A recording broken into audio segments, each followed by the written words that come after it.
옛날 어느 산골 마을에 안개가 항상 포근하게 감싸 안고 서시사철 맑은 물이 흐르는 평화로운 마을이 하나 있었습니다. 이 마을은 울창한 소나무 숲이 거대한 병풍처럼 겹겹이 둘러싸고 있어 사람들은 이곳을 솔숨 마을이라 불렀으며 마을 사람들은 대대로 서로를 아끼고 의지하며 정겹게 살아가고 있었답니다. 마을의 가장 높은 꼭대기에는 아주 오래전 시기를 겪으며 허물어진 옛 절터가 하나 덩그러니 남아 있었는데 그곳에는 머리가 잘려 나간 채 서 있는 석조 불상들이 모여 있어 지나가는 이들의 마음을 애잔하게 만들곤 했습니다. 이 평화로운 마을에는 마음씨가 비단결처럼 곱고 손재주가 뛰어난 지섭이라는 이름의 젊은 석공이 홀로 작은 초가집에서 살고 있었습니다. 지섭은 조상 대대로 이 마을의 단단한 돌을 다듬고 정성껏 집을 짓는 일을 가업으로 삼아왔으며 그의 투박한 손을 거치면 거친 돌덩이도 마치 살아있는 생명체처럼 부드러운 곡선을 그리며 다시 태어나곤 했습니다. 지섭은 비록 넉넉하지 못한 형편이었지만 남의 것을 탐내지 않았고 마을에 크고 작은 일이 있을 때마다 가장 먼저 달려가 힘든 일을 도맡아 하는 성실하고 예의 바른 청년으로 온 마을 사람들의 칭찬과 사랑이 자자했습니다. 지섭은 매일 새벽녘이면 푸르스름한 안개를 헤치고 마을 뒷산에 있는 옛 절터로 올라가 밤새 떨어진 나뭇잎을 정성껏 쓸어내고 이끼 낀 불상들을 닦아내는 것으로 하루를 시작했습니다. 그는 머리가 없는 불상들을 마주할 때마다 가슴 한 구석이 아릿해지는 통증을 느꼈으며 이 거룩한 불상들이 어쩌다 머리를 잃고 이곳에 홀로 남겨지게 되었는지 그 깊은 사연을 궁금해하곤 했습니다. 지섭은 불상들의 차가운 어깨를 만지며 마치 살아있는 사람에게 말을 건네듯 오늘 날씨는 어떤지 마을의 농사는 잘 되고 있는지 도란도란 이야기를 나누며 그들의 오랜 외로움을 정성껏 달래주었습니다. 절터에 놓인 불상들은 비록 머리는 없었으나 가사자락이 바람에 흩날리는 듯한 모습이나 손의 모양새가 매우 정교하여 보는 이로 하여금 절로 경건한 마음을 갖게 하였습니다. 지섭은 겨울이면 매서운 산바람에 불상들이 얼어붙지 않도록 직접 짠 두툼한 집 거적을 덮어주었고 여름이면 뜨거운 햇살을 피할 수 있게 나뭇가지로 작은 그늘막을 정성껏 만들어주기도 했습니다. 마을 사람들은 그런 지섭을 보고 왜 아무도 찾지 않는 차가운 불덩이에 그토록 정성을 들이느냐고 묻곤 했지만 지섭은 그저 빙그레 웃으며 이것이 자신의 운명이자 진정한 마음의 평안을 찾는 유일한 길이라고 대답할 뿐이었습니다. 마을의 노인들 사이에서는 이 불상들에 얽힌 아주 오래되고 신비로운 전설이 하나 전해져 내려오고 있었는데 그것은 먼 옛날 나라에 큰 난리가 났을 때 적들이 마을의 신성한 기운을 꺾기 위해 불상의 머리를 모두 베어갔다는 슬픈 이야기였습니다. 그때부터 이 불상들은 마을을 묵묵히 지키는 수호신 같은 존재가 되었고 비록 모습은 온전치 못하나 마을에 닥칠 모든 애군을 대신 막아주고 있다는 굳은 믿음이 대를 이어 전해져 내려왔습니다. 지섭은 그 전설을 마음 깊이 믿으며 자신이 불상을 돌보는 일이 곧 마을 전체의 평화와 안녕을 지키는 매우 중요하고 신성한 일이라고 굳게 믿으며 정성을 다해 관리해왔습니다. 지섭의 집은 마을 어귀에 울창한 숲 바로 옆에 자리 잡은 작은 초가집이었는데 마당 한쪽에는 그가 조각하다 남은 돌들과 정성껏 가꾼 푸릇푸릇한 채소밭이 조화롭게 어우러져 있었습니다.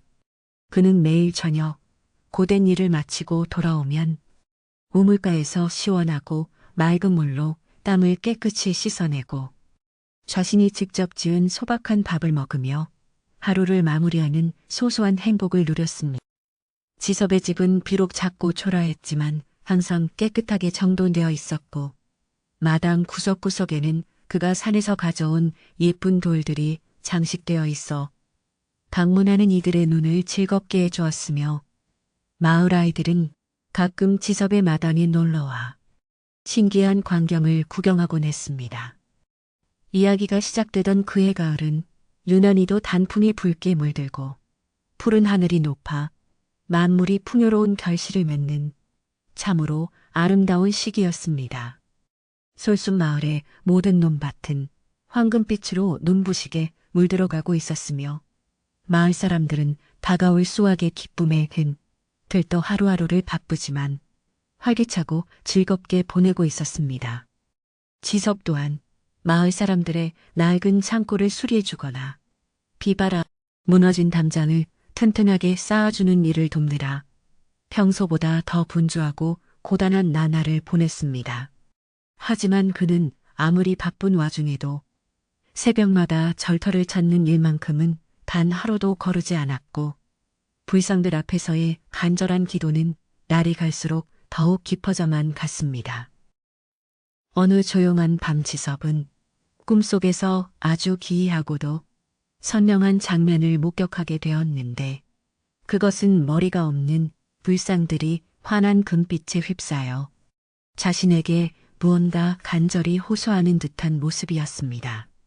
꿈속의 불상들은 비록 입은 없었지만 지섭의 마음으로 직접 전해지는 슬픈 울림과 간절한 떨림이 있었고 지섭은 깊은 잠에서 깬 뒤에도 그 여운이 멍하니 어두운 천장을 바라보았습니다. 그는 혹시 불상들이 자신들에게 잃어버린 머리를 찾아달라고 신호를 보내는 것은 아닐까 하는 생각에 깊이 잠기게 되었고 그때부터 마을 주변의 모든 산천을 더욱 유심히 살피며 잃어버린 불상의 머리들을 찾을 방법을 고민했습니다.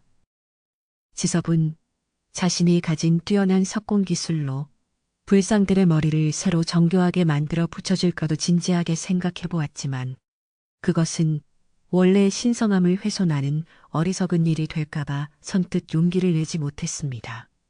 그는 원래의 머리가 땅속 어디에 묻혀 있는지 혹은 어디론가 사라졌는지에 대한 기록을 찾아보려 부단히 노력했으나 마을의 오래된 고문서나 연로한 노인들의 흐릿한 기억 속에도 정확한 위치는 전혀 남아있지 않았습니다. 지섭은 불상들을 바라보며 만약 내가 진심으로 원하고 정성을 다한다면 언젠가는 잃어버린 조각들을 기적처럼 찾을 수 있는 기회가 올 것이라 믿으며 매일 아침 불상들의 발치에 맑은 물을 올리고 정중히 절을 올렸습니다. 솔순 마을의 평범한 일상은 평소처럼 평온하기만 했고 아이들의 해맑은 웃음소리와 가축들의 활기찬 울음소리가 어우러져 마을 곳곳에는 따스한 기운이 가득했습니다. 마을 사람들은 지섭이 아무도 찾지 않는 절터의 불상들에 유독 집착하고 정성을 쏟는 것을 보며 가끔은 농담 섞인 걱정을 하기도 했지만 지섭의 너무나도 진심 어린 태도에 결국은 그를 깊이 이해하고 존중해 주었습니다. 마을의 안압들은 지섭이 불상을 닦을 때 사용할 수 있도록 깨끗하게 빤 하얀 무명천을 가져다 주기도 했고 노인들은 지섭이 고생한다며 산에서 캔 귀한 산나물을 무쳐 건네주는 등 지섭의 선행은 마을 전체에 훈훈하고 따뜻한 온기를 불어넣었습니다. 옛 절터는 비록 오랜 세월의 모진 풍파에 깎이고 허물어져 기둥 몇 개만이 앙상하게 남은 황량한 처지였지만 지섭의 지극한 손길이 닿은 뒤로는 신비로운 기운이 감도는 특별한 장소로 변해 있었습니다. 불상들 주변에는 지섭이 산에서 옮겨 심어놓은 수수한 야생화들이 계절마다 피어나 향기를 더했고 바닥에는 고운 모래가 정갈하게 깔려 있어 누구나 경건한 마음으로 발을 들일 수 있는 소중한 공간이 되었습니다. 지섭은 이곳이 단순히 버려진 흉물스러운 유적이 아니라 마을의 정신적 지주이자 조상들의 숨결이 살아 숨쉬는 소중한 자산이라고 생각하며 매일 정성스럽게 돌을 닦고 주변의 잡풀을 하나하나 손으로 뽑아내며 온 정성을 쏟았습니다. 지섭은 불상의 매끄러운 단면을 유심히 살펴볼 때마다 가슴 한구석이 서늘하게 식어가는 것을 느꼈는데 그것은 누군가 아기를 가지고 고의로 휘두른 날카로운 칼날의 흔적이 너무나도 선명했기 때문이었습니다.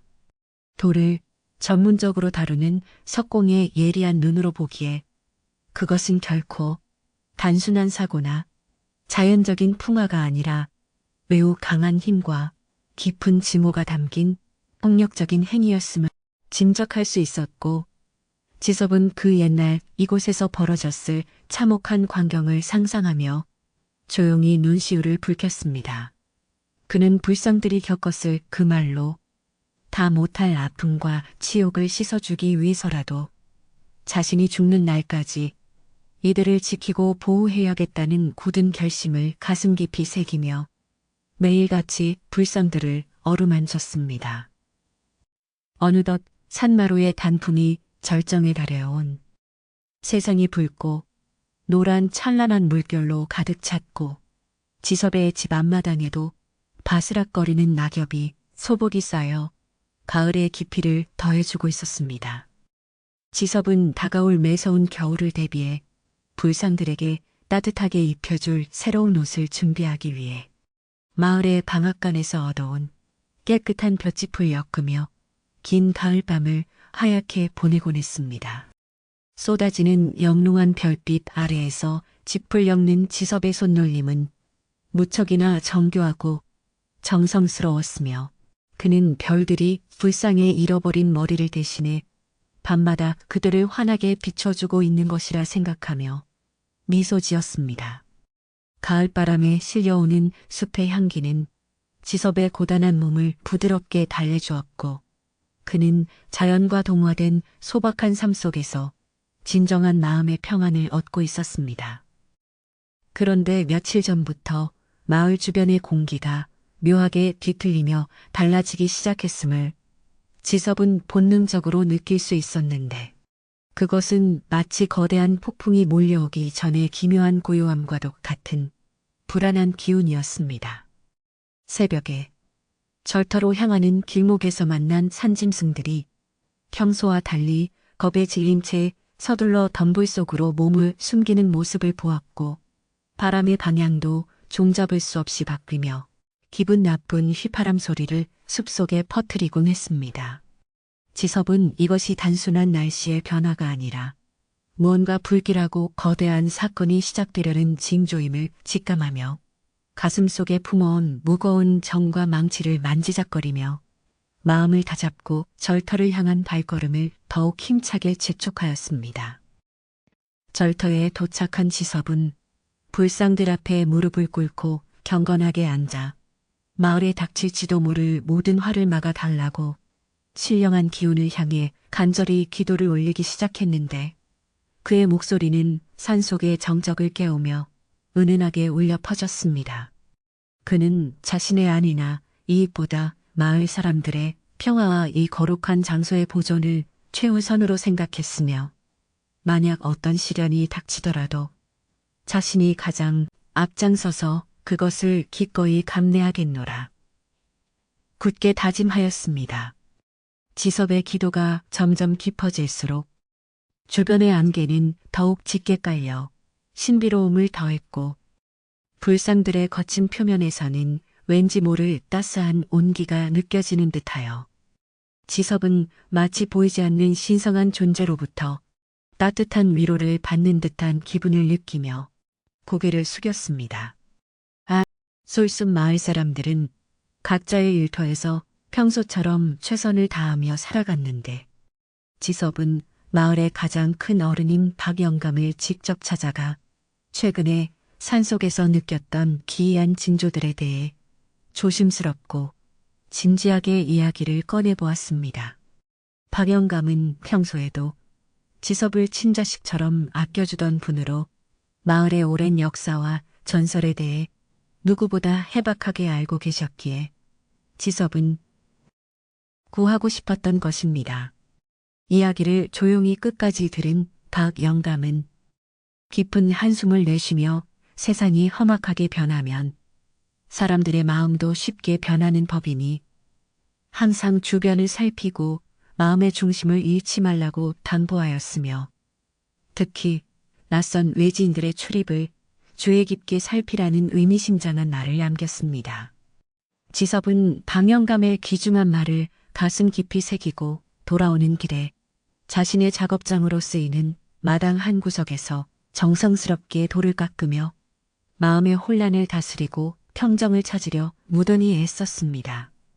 그의 쇠정소리가 챙챙하며 맑게 울려 퍼질 때마다 단단하고 거친 돌 조각들이 힘없이 떨어져 나갔고 그 안에서 부드럽고 온화한 부처님의 미소가 아주 조금씩 신비로운 형상을 드러내기 시작했습니다. 이것은 지섭이 오랫동안 머릿속으로만 그려왔던 불상들의 새로운 머리를 연습삼아 조각해보는 정교한 작업이었는데 그는 비록 원래의 머리를 찾지 못하더라도 언젠가는 자신의 모든 진심을 담아 완벽한 복원을 이루어내고 싶다는 간절한 소망을 품고 있었습니다. 밤이 깊어지자 마을의 등불이 하나둘 고요하게 꺼지고 사방은 짙은 어둠과 침묵 속에 잠겼지만 지섭은 차마 잠자리에 들지 못하고 마루에 앉아 달빛 아래 은은하게 비치는 절터 쪽을 하염없이 바라보고 있었습니다.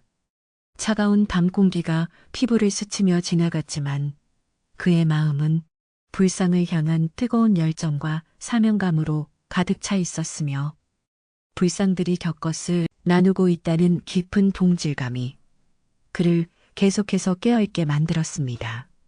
저 멀리 깊은 숲속에서 부엉이 울음소리가 들려오고 이름 모를 벌레들의 노랫소리가 끊이지 않는 적막한 밤이었지만 지섭의 귀에는 오직 절터에서 들려오는 듯한 은은한 목소리만이 맴돌며 그를 깊은 생각의 바다로 인도하고 있었습니다. 지섭은 어린 시절 부모님을 불의의 사고로 일찍 여의고 마을 사람들의 따뜻한 도움과 스스로의 피나는 노력으로 석공의 길을 걷게 된 슬픈 사연이 있었기에 누구보다 마을에 대한 깊은 애착과 감사함이 남달랐습니다. 그에게 솔순마을은 단순한 주거지가 아니라 자신을 따뜻하게 키워준 부모이자 형제 같은 공간이었으며 그 마을을 묵묵히 지켜주는 절터의 불상들은 그에게 있어 가장 소중한 정신적 지주이자 둘도 없는 친구 같은 존재였습니다. 지섭이 아무리 몸이 힘들고 괴로운 일이 있어도 절터를 돌보는 일을 결코 게을리하지 않았던 것은 바로 그런 절실한 이유 때문이었고 그는 불상들을 대할 때마다 마치 부모님의 얼굴을 마주하듯 지극정성으로 보살피며 자신의 삶을 헌신했습니다. 마을 사람들도 지섭의 그런 지극한 진심을 너무나 잘 알고 있었기에 추운 겨울이 오기 전이면 저마다 솜씨를 발휘해 지섭이 불상들에게 입혀줄 옷을 짓는 데 필요한 귀한 재료를 아낌없이 보태주었습니다. 어떤 이는 정성껏 짠질 좋은 무명을 가져오고 어떤 이는 볏짚을 꼬아 튼튼한 새끼줄을 만들어주며 지섭의 소중한 활동을 마을 전체가 묵묵히 응원해 주었는데 공동체의 화합은 솔순마을을 더욱 단단하게 묶어주는 큰 힘이 되었습니다. 지섭은 마을 사람들의 따뜻한 정성이 가득 담긴 물건들을 받을 때마다 코끝이 찡해지는 깊은 감동을 느꼈으며 자신이 하는 이 작은 일이 마을 전체를 하나로 이어주는 소중한 가교 역할을 하고 있음을 깨닫고 자부심을 가졌습니다. 절터가 자리 잡은 마을 뒷산은 험준하기로 유명했지만 지섭에게는 내 집 앞마당처럼 익숙하고 편안한 곳이었으며 산속의 나무 한 그루와 바위 하나하나가 그에게는 오랜 친구처럼 반갑게 인사를 건네는 듯 했습니다. 그는 산을 매일같이 오르내리며 자연의 숭고한 섭리를 배웠고 계절에 따라 다채롭게 변화하는 숲의 모습을 보며 인간의 삶 또한 결국 자연의 일부임을 가슴 깊이 깨닫게 되었습니다. 산새들이 지저귀는 맑은 소리는 지섭에게 감미로운 노래가 되었고 계곡물 흐르는 소리는 지섭의 지친 마음을 깨끗이 씻어주는 음악이 되어 그가 고된 석고미를 계속할 수 있게 해주는 원동력이 되었으며 그 중심에는 항상 묵묵히 자리를 지키는 불상들이 있었습니다. 지섭의 인생에서 가장 큰 꿈은 언젠가 이 불상들의 잃어버린 머리를 모두 찾아내어 원래의 거룩하고 온화한 모습으로 되돌려 놓는 것이었으며 그것이 진정으로 이루어지는 날, 마을에는 영원한 평화와 축복이 깃들 것이라 굳게 믿었습니다. 그는 마을의 안녕과 평안을 위해 밤낮으로 기도하며 자신의 기술이 더욱 정교해지기를 갈망했고 혹시라도 깊은 숲속 어딘가에 묻혀 있을 모를 불상의 조각들을 찾기 위해 산의 구석구석을 샅샅이 뒤지는 수고를 조금도 아끼지 않았습니다. 지섭의 이러한 지극정성은 하늘도 감복할 만큼 진실하고 간절한 것이었으며 그의 염원은 이제 막 시작될 기나긴 여정의 작은 불씨가 되어 조용하지만 강인하게 타오르며 마을의 운명을 비추고 있었습니다. 평화롭던 솔숲 마을의 어둠의 그림자가 조금씩 들이오기 시작한 것은 어느 비바람이 거세게 몰아치던 늦가을 밤의 일이었으며 그날 이후로 마을의 운명은 걷잡을 수 없는 큰 소용돌이 속으로 휩쓸려 들어가게 되었습니다. 지섭은 평소보다 더욱 무거운 마음으로 잠에서 깨어나 창밖을 살폈는데 하늘에는 검은 먹구름이 가득하고 대지는 무언가 중대한 사건이 벌어질 것임을 예고하는 듯한 팽팽한 긴장감으로 가득 차 있었습니다. 그는 자신의 피할 수 없는 운명을 예감한 듯 낡은 정과 망치를 챙겨 들고 거센 비바람을 뚫고 다시 한번 절터를 향해 무거운 발걸음을 옮기기 시작했으며 그곳에는 그가 감히 상상조차 하지 못했던 거대한 변화와 실체가 마주할 준비를 마친 채 그를 기다리고 있었습니다. 지섭이 절터의 비탈길을 오를 때마다 발밑의 흙들이 빗물에 씻겨 내려갔지만 그의 의지는 그 어떤 바위보다도 단단하게 굳어져 있었으며 그는 오직 불상들의 안위만을 걱정하며 어둠 속을 헤쳐나갔습니다. 숲속의 나무들은 성난 파도처럼 흔들리며 괴이한 소리를 내질렀고 번뜩이는 번개는 찰나의 순간마다 절터의 목없는 불상들을 기괴하고도 장엄한 모습으로 비추어 지섭의 심장을 세차게 뛰게 만들었습니다. 이것은 단순한 폭풍우가 아니라 잃어버린 머리에 담긴 원한과 슬픔이 하늘에 닿아 일어난 천둥의 외침 같았으며 지섭은 그 소용돌이의 한복판에서 자신이 해야 할 일이 무엇인지 직감적으로 깨닫고 입술을 굳게 깨물며 앞으로 나아가 마을의 비밀과 마주할 준비를 마쳤습니다. 폭풍우가 지나간 다음 날 아침 마을 어귀에는 평소 보지 못했던 화려한 비단 옷을 입고 번들거리는 가죽신을 신은 낯선 외지인 하나가 안개를 뚫고 나타났습니다. 그의 이름은 조덕팔이라 하였는데 눈매가 가늘고 입술이 얇아 한눈에 보아도 실속을 잘 차리고 영악해 보이는 전형적인 장사꾼의 형색을 하고 있어 마을 사람들의 경계심을 자아내기에 충분했습니다. 그는 마을 주막에 짐을 풀더니 사람들에게 비싼 술과 음식을 대접하며 자신은 도성에서 온 귀한 물건을 감정하는 전문가라고 소개하며 은근슬쩍 마을 뒷산에 있는 옛 절터에 대한 이야기를 묻기 시작했습니다. 조덕팔은 마을 사람들의 눈을 요리조리 살피며 아주 은밀하고도 달콤한 목소리로 오래전부터 도성의 높은 양반들 사이에서 내려오는 비밀스러운 소문이 하나 있다고 운을 띄웠습니다. 그것은 바로 솔숲 마을. 뒷산에 머리 없는 불상들이 모여있는 곳에 과거 나라의 보물이 숨겨졌으며 특히 불상에 잘린 목 부분 안에 커다란 황금 덩어리가 박혀 있다는 믿기 힘든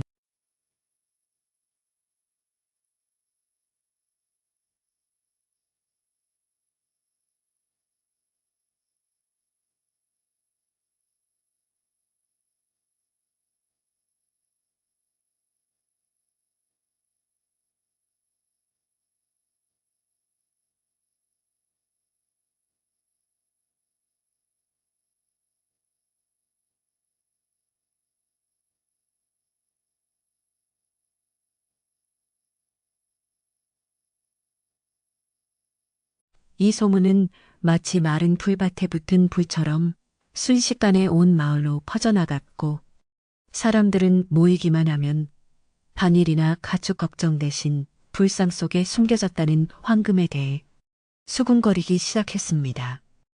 매일같이 정직하게 땀 흘려 일하던 농부들도 이제는 곡괭이질 한 번에 황금이 쏟아질지도 모른다는 헛된 망상에 사로잡혀 일손을 놓기 일쑤였으며 마을의 평온했던 분위기는 어느새 불신하고 의심하는 차가운 기운으로 바뀌어 갔습니다. 지섭은 마을 사람들의 눈빛이 이전과 달리 번들거리며 탐욕에 젖어가는 것을 보고 가슴이 찢어지는 듯한 슬픔과 알 수 없는 두려움을 동시에 느끼게 되었습니다.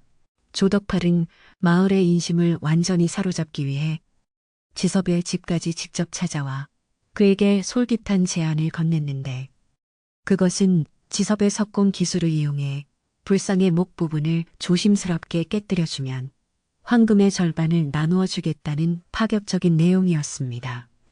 지섭은 그의 말이 끝나기도 전에 단호한 표정으로 신성한 불상을 훼손하는 것은 하늘의 벌을 받을 천인 공노할 짓이라며 당장 집에서 나가라고 소리를 높여 거절했습니다.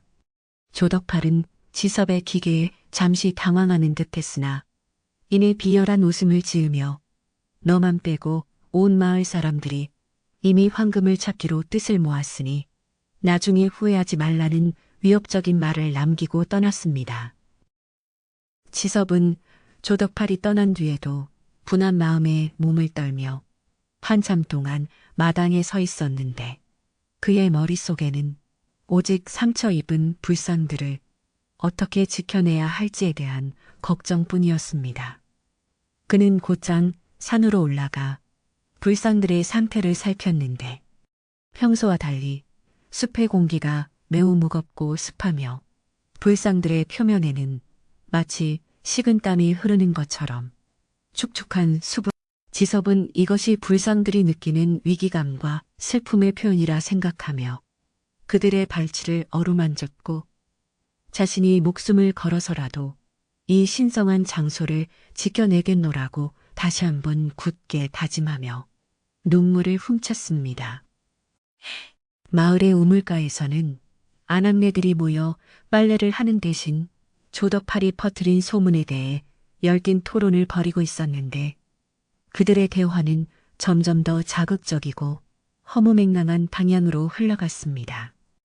평소 인자하기로 소문난 김시대 아주머니조차 만약 황금 한 덩어리만 있으면 우리 자식들이 평생 고생 안 하고 살 수 있지 않겠느냐며 흔들리는 마음을 내비쳤고 다른 이들도 그 말에 동조하며 고개를 끄덕였습니다. 마을의 안녕을 지켜주던 불상들이 이제는 사람들의 욕심을 자극하는 보물창고로 전락해버린 서글픈 현실 앞에서 마을의 도덕과 정은 모래성처럼 허무하게 무너져 내리고 있었습니다. 상황이 심상치 않게 돌아가자 지섭은 마을에서 가장 지혜롭기로 존경받는 박 영감을 다시 찾아가 작금의 사태를 해결할 방법을 간곡히 여쭈어보았습니다. 박 영감은 침침한 눈으로 마을을 내려다보며 깊은 담배 연기를 내뱉더니 한참 동안 말이 없다가 지섭의 손을 꼭 잡으며 낮은 목소리로 엄중하게 입을 열었습니다. 욕심의 눈이 멀면 보이지 말아야 할 것이 보이고 지켜야 할 것을 잃게 되는 법이니라. 영감님의 이 한마디는 지섭의 가슴 속에 날카로운 화살처럼 박혔으며 그것은 단순히 도둑을 경계하라는 뜻을 넘어 인간의 내면이 무너지는 것을 경계하라는 엄중한 경고였습니다. 박 영감의 경고대로 마을에는 기이하고 불길한 징조들이 하나둘 현실로 나타나기 시작했는데 가장 먼저 마을의 젖줄과도 같던 공동 우물의 물이 갑자기 흙탕물로 변하더니 급기야 바닥을 드러내며 말라버렸습니다. 또한 외양간의 소들이 밤마다 괴상한 소리를 지르며 날뛰고 맑던 하늘에서 갑자기 마른 벼락이 떨어져 마을의 오래된 당산나무 가지가 부러지는 등 일들이 계속되었습니다. 사람들은 이것이 조상들의 노여움인지 아니면 단순히 우연인지 갈팡질팡하며 불안해했지만 조덕팔은 오히려 이것이 보물이 세상 밖으로 나오려고 하는 징조라며 사람들을 더욱 부추겼습니다. 지섭은 마을의 청년들이 밤마다 몰래 모여 산으로 올라갈 계획을 세우고 있다는 소문을 듣고 그들의 앞길을 막기 위해 매일 밤 절터의 입구에서 뜬 눈으로 밤을 지새우기 시작했습니다. 차가운 이슬이 온몸을 적시고 산짐승들의 울음소리가 등골을 오서늘하게 만드는 어둠 속에서도 지섭은 정과 망치를 옆에 둔 채 한시도 경계를 늦추지 않았습니다. 그는 어둠 속에서 조용히 서 있는 목 없는 불상들이 마치 자신을 지켜보고 격려해주는 듯한 기분을 느꼈고 그들과 마음으로 대화를 나누며 인간의 어리석음이 빚어낸 이 비극적인 상황이 하루빨리 지나가기만을 간절히 기원했습니다. 조덕팔은 지섭이 자신의 계획을 방해하자 마을 사람들에게 지섭이 사실은 예전부터 불상 속의 보물을 조금씩 빼내어 혼자서만 호의호식하고 있었다는 아주 악랄하고 근거 없는 거짓 소문을 퍼뜨리기 시작했습니다. 지섭이 매일 새벽마다 절터를 찾는 것이 사실은 보물을 훔치기 위함이었다는 말에 눈먼 마을 사람들은 분노에 휩싸였고 평소 지섭을 믿어주던 사람들조차 그의 진심을 의심하며 차가운 눈초리를 보내기 시작했습니다. 사람들은 지섭의 집 앞을 지나갈 때마다 침을 뱉거나 욕설을 내뱉었고 지섭은 억울함에 가슴이 터질 것 같았지만 지금은 자신을 변호하는 것보다 불상을 지키는 것이 더 급선무라 생각하며 입을 굳게 다물었습니다.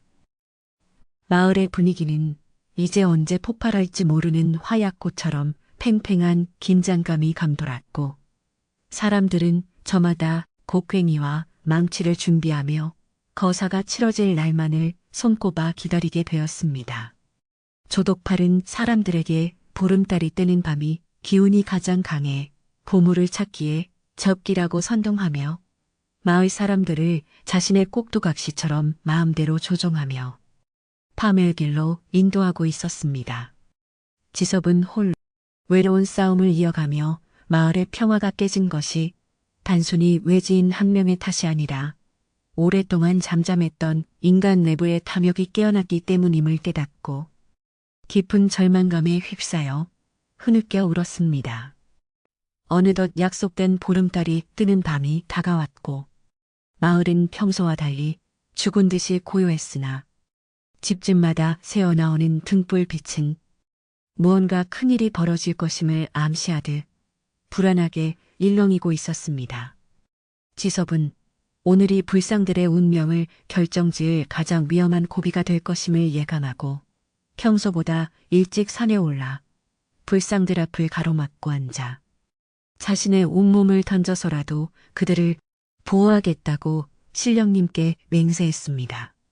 그의 등 뒤로는 머리 없는 불상들이 달빛을 받아 은은하게 빛나고 있었고 지섭은 그 차가운 돌의 기운에서 오히려 뜨거운 생명력과 위험을 느끼며 자신의 두려움을 씻어내고 마음의 중심을 단단히 잡았습니다. 자정이 가까워지자 산 아래에서 수많은 횃불 불빛이 뱀처럼 구불구불하게 줄을 지어 산길을 타고 올라오기 시작했는데 그것은 조덕팔의 선동에 넘어간 마을 청년들과 욕심에 눈이 먼 몇몇 장정들이었습니다. 그들이 들고 있는 낫과 곡괭이는 달빛 아래에서 번뜩이며 살벌한 기운을 내뿜었고 숲속의 나무들은 그들의 발자국 소리에 놀라 진저리를 치며 공포감을 더했습니다.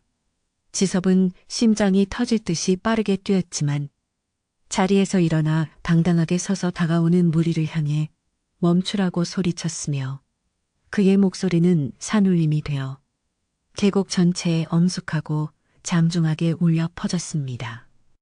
무리의 맨 앞에 서 있던 조덕팔은 지섭을 보자 비웃음을 흘리며 저 미친 석공이 우리 모두의 부자가 될 기회를 가로막고 있다며 당장 치워버리라고 사람들을 다시 한번 독려하며 거칠게 다가왔습니다.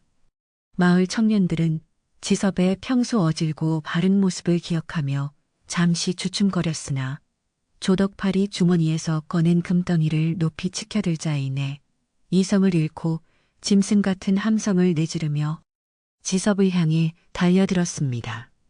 지섭은 자신의 몸으로 첫 번째 불상을 감싸 안으며 제발 정신을 차리라고 눈물로 호소했지만 욕망에 눈먼 그들에게는 지섭의 간절한 목소리가 그저 귀찮은 소음으로밖에 들리지 않는 비극적인 상황이 연출되고 있었습니다. 그때 갑자기 구름 한 점 없던 맑은 밤하늘에 커다란 먹구름이 순식간에 몰려들더니 귀를 찢는 듯한 천둥 소리와 함께 마른 하늘에서 벼락이 절터 바로 앞 고목나무에 떨어지며 거대한 불꽃을 일으켰습니다. 갑작스러운 자연의 위험 앞에 마을 사람들은 혼비백산하여 뒤로 물러났고 횃불들은 강풍에 힘없이 꺼져버려 사방은 칠흑 같은 어둠 속에 고목만이 기괴한 빛을 내뿜고 있었습니다. 어둠 속에서 지섭은 불상들이 마치 거대한 거인처럼 우뚝 솟아오르는 듯한 환상을 보았고 산 전체가 거대한 진동과 함께 울부짖는 소리에 마을 사람들은 공포에 질려 바닥에 엎드려 자비를 구하며 벌벌 떨기 시작했습니다. 조덕팔은 이 상황에서도 아랑곳하지 않고 직접 망치를 휘둘러 불상의 목을 치려 했으나 그 순간 불상의 잘린 단면에서 붉은 피와 같은 액체가 뿜어져 나와 그의 얼굴을 뒤덮었고 그는 비명을 지르며 뒤로 넘어졌습니다. 이를 본 마을 사람들은 이것이 정말로 신령님의 노여움이자 저주라고 확신하며 자신들이 지은 죄를 뉘우치고 조덕팔을 버려둔 채 서둘러 산 아래 도망치기 시작했으며 산은 다시 고요한 정적 속에 잠겼습니다.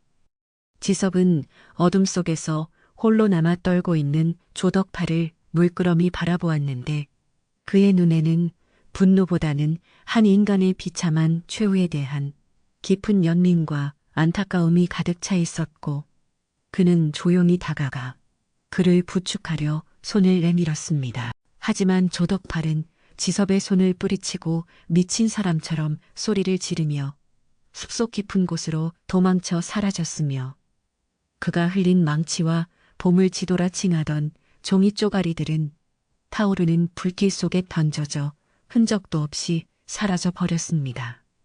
지섭은 불상들 앞에 다시 무릎을 꿇고 마을을 지켜주어 감사하다는 기도를 올렸고 기묘하게도 그 순간 몰아치던 비바람이 잦아들며 구름 사이로 다시 밝은 달빛이 내려와 절터를 평온하게 비추기 시작했습니다. 지섭은 불상의 목에서 흐르던 붉은 액체가 사실은 빗물에 씻겨 내려온 산사태의 흙탕물이었음을 깨달았지만 사람들의 마음속에 심어진 경외심만큼은 그 무엇보다 확실한 방패가 되었음을 직감하며 안도의 한숨을 내쉬었습니다. 다음 날 아침 날이 밝자 마을은 평소와 달리 무거운 침묵에 휩싸였는데 간밤의 사건을 겪은 마을 사람들은 부끄러움에 서로 얼굴을 마주 보지 못하고 각자의 집안에 숨어나오지 않았으며 마을 전체에는 묘한 긴장감이 흘렀습니다. 지섭은 마을 사람들 누구도 원망하지 않고 평소처럼 일찍 일어나 마을의 마른 우물가로 향했는데 놀랍게도 말라붙어 깨끗한 물이 솟구쳐 오르는 광경을 목격하고 기쁜 마음에 종을 쳐 마을 사람들을 불러 모았습니다. 물이 다시 차오르는 것을 본 마을 사람들은 이것이 지섭의 진심 어린 기도가 하늘에 닿아 베풀어진 자비임을 깨닫고 하나둘 우물가로 모여들어 눈물을 흘리며 자신들의 잘못을 진심으로 뉘우쳤습니다. 마을 사람들은 밥 영감 앞에 모여 무릎을 꿇고 자신들의 어리석음 때문에 지섭을 의심하고 마을의 수호신인 불상을 훼손하려 했던 죄를 고백하며 용서를 구했고 박 영감은 그들의 진실한 눈물을 보며 말없이 고개를 끄덕여 주었습니다. 지섭은 마을 사람들에게 이제 조덕팔은 떠났으니 다시 예전처럼 서로를 믿고 의지하며 살아가자고 따뜻한 위로의 말을 건넸으며 지섭의 넓은 마음씨에 감동하여 그를 진정한 마을의 수호자이자 어른으로 받들기로 마음먹었습니다. 비온 뒤에 땅이 굳어지듯 솔순 마을은 이번 시련을 통해 사람 사이의 신뢰와 신성한 것에 대한 경외심이 얼마나 소중한지를 뼈저리게 깨닫게 되었고 마을은 서서히 예전의 활기를 되찾기 시작했습니다. 하지만 조덕팔이 사라진 뒤에도 마을 곳곳에는 그가 남긴 탐욕의 흔적들이 여전히 상처로 남아 있었는데 산속 곳곳에 파헤쳐진 흙구덩이와 꺾인 나뭇가지들은 자연의 아픔을 대변하듯 처량한 모습으로 방치되어 마을 사람들의 마음을 무겁게 했습니다. 지섭은 마을 장정들과 함께 산으로 올라가 파헤쳐진 땅을 메우고 다친 나무들을 정성껏 돌보며 자연의 상처를 치유하는 일 앞장섰고 마을 사람들도 이제는 금전적인 이득이 아닌 마을의 터전을 지키기 위해 기꺼이 힘을 보탰습니다. 이러한 공동의 노력을 통해 마을 사람들은 땀의 가치를 다시금 깨달았고 무분별한 개발과 욕심이 가져다 주는 것은 오직 파멸 뿐이라는 사실을 가슴 깊이 새기며 서로를 독려하며 일을 해나갔습니다. 지섭은 이번 일을 겪으며 불상들을 향한 자신의 책임감이 더욱 막중해졌음을 느꼈고 그는 단순히 주변을 청소하는 것에 그치지 않고 불상들의 역사와 의미를 마을 아이들에게 들려주며 소중한 정신적 유산을 대대로 이어갈 준비를 시작했습니다. 그는 마을 아이들을 절터로 데려가 머리 없는 불상들이 왜 이곳에 서 있는지 그리고 왜 우리가 이들을 소중히 여겨야 하는 차근차근 설명해 주었으며 아이들의 맑은 눈 망울에는 불상을 향한 존경심과 호기심이 가득 차올랐습니다. 지섭의 이러한 노력은 마을의 미래를 짊어질 세대에게 올바른 가치관을 심어주는 매우 뜻깊은 일이 되었고 절터는 이제 두려움의 대상이 아닌 마을에 살아있는 역사 교육의 장으로 거듭나게 되었습니다.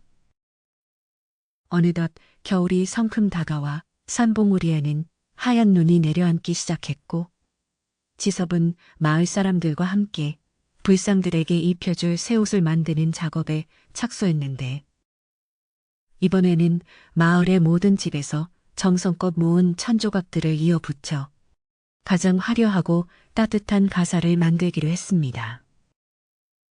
마을 안악들은 밤마다 모여 한 땀 한 땀 정성을 다해 바느질을 했고 남자 장식을 만들며 온 마을이 하나의 목표를 위해 마음을 모으는 아름다운 풍경이 펼쳐졌습니다. 완성된 가사는 무지개처럼 다채로운 색깔을 띠며 불상들의 차가운 몸을 포근하게 감싸 안았고 마을 사람들은 그 모습을 보며 마치 자신들의 상처받은 마음도 함께 치유되는 듯한 깊은 위안과 평화를 동시에 얻을 수 있었습니다. 달빛이 유난히 밝은 어느 추운 밤 지섭은 혼자 절터에 올라가 불상들 앞에 앉아 지난 몇 달간의 소동을 돌이켜보며 조용히 명상에 잠겼는데 그의 마음은 그 어느 때보다 맑고 투명하여 마치 거울과도 같았습니다. 그는 비록 불상의 머리는 여전히 찾지 못했으나 마을 사람들의 마음속에 잃어버렸던 양심의 머리를 다시 찾아준 것이 더 큰 결실이라 생각하며 만족 미소를 지었고 산 아래 마을에서 들려오는 평화로운 소리들을 감상했습니다. 이야기는 이제 중반을 넘어 마을의 진정한 변화와 지섭의 새로운 도전을 향해 나아가고 있었으며 차가운 겨울바람 속에서도 솔순 마을의 온기는 식지 않고 더욱 뜨겁게 타오르며 다가올 봄의 희망을 조용히 잉태하고 있었습니다. 겨울이 깊어갈수록 솔숲 마을을 감싸는 안개는 더욱 짙고 차갑게 변해갔으며 마을 사람들의 마음 한구석에는 조덕팔이 떠난 뒤에도 가시지 않는 묘한 불안감이 여전히 안개처럼 자욱하게 남아 있었습니다. 지섭은 매일 아침 절터로 향하는 길목에서 평소 보지 못했던 기이한 흔적들을 발견하곤 했는데 그것은 마치 누군가 밤새도록 절터를 맴돌며 발자국들이 여기저기에 어지럽게 흩어져 있는 모습이었습니다. 그는 짐승의 발자국이라 생각하려 애썼지만 그 모양새가 너무나도 인간의 것과 닮아 있어 가슴 한구석이 서늘해지는 것을 느꼈으며 불상들이 처한 상황이 예사롭지 않음을 직감하고 경계를 늦추지 않았습니다. 어느 날 지섭이 여느 때와 다름없이 불상을 닦고 있었을 때 그는 평소에 보지 못했던 아주 작고 미세한 균열이 불상의 가슴 부위에서 시작되어 목 부분까지 길게 이어져 있는 것을 발견하고 깜짝 놀라 손을 멈추었습니다. 그 균열 사이에서는 정체를 알 수 없는 검붉은 액체가 조금씩 스며나오고 있었는데 그것은 단순히 빗물이 바위에 스며든 것이 아니라 마치 살아 있는 생명체가 고통에 못 이겨 흘리는 피눈물처럼 보여 지섭의 마음을 매우 무겁고 고통스럽게 만들었습니다. 그는 떨리는 손으로 그 액체를 닦아내 보았지만 닦아내면 낼수록 더 깊은 곳에서 배어나오는 신비로운 현상에 그만 자리에 주저앉아 한참 동안 넋을 잃고 바라보았습니다. 마을에서는 다시금 흉흉한 소문이 돌기 시작했는데 이번에는 조덕팔의 이야기가 아니라 밤마다 절터에서 여인의 구슬픈 울음소리가 들려온다는 구체적이고도 섬뜩한 내용들이 마을 사람들의 입과 입을 통해 빠르게 번져나갔습니다. 나무를 하러 산에 갔던 장정들은 하나둘씩 겁에 질린 표정으로 돌아와 산속의 나무들이 피를 흘리고 있다거나 바위들이 말을 거는 듯한 착각에 빠졌다고 증언하며 이제는 대낮에도 산에 오르는 것을 극도로 꺼리게 되었습니다. 지섭은 이러한 소문들이 마을의 안녕을 해칠까 두려워하며 직접 밤을 새워 소리의 정체를 파헤치기로 결심하고 두꺼운 속옷을 챙겨 입은 채 어둠이 깔린 절터로 향했습니다. 절터의 밤은 낮보다 훨씬 더 압도적이고 장엄한 분위기를 자아내고 있었으며 지섭은 불상들의 그림자가 달빛에 길게 늘어지는 모습을 보며 그들이 마치 마을을 향해 무언가 중대한 경고를 보내고 있는 것 같다는 강한 확신을 갖게 되었습니다.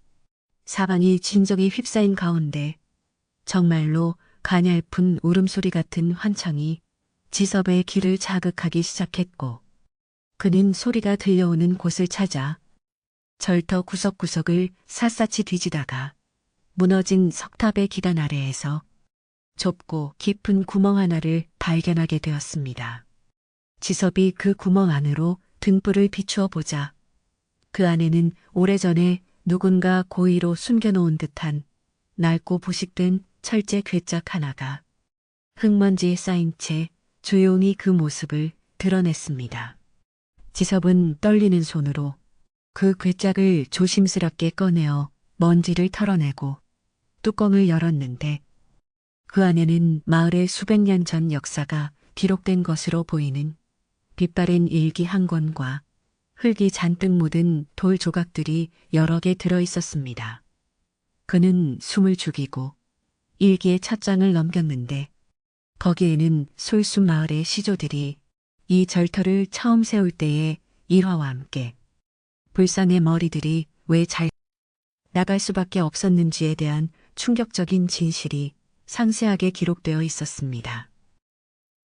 기록에 따르면 불상의 머리를 자른 것은 외적이 아니라 당시 마을의 권력을 탐냈던 일부 우매한 조상들이 자신들의 욕심을 채우기 위해 신성한 기운을 가두려 했던 아주 부끄러운 범죄의 결과였습니다. 이 충격적인 진실을 마주한 지섭은 온몸에 소름이 돋는 것을 느꼈으며 그동안 마을 사람들이 믿어왔던 전설이 사실은 조상들의 죄를 덮기 위해 조작된 가짜 이야기였다는 사실에 큰 배신감과 슬픈 감정을 동시에 느꼈습니다. 괴짝 안에 들어있던 돌 조각들은 다름 아닌 불상의 목 부분에서 떨어져 나온 파편들이었으며 그것들을 유심히 살펴보던 지섭은 파편마다 새겨진 기묘한 문양들이 마을 지도의 특정 지점을 가리키고 있음을 깨닫게 되었습니다. 그는 이것이 잃어버린 불상의 머리들이 숨겨진 위치를 알려주는 결정적인 단서라는 것을 직감하고 어둠 속에서도 눈을 번뜩이며 마을 지도를 머릿속으로 그려나가기 시작했습니다.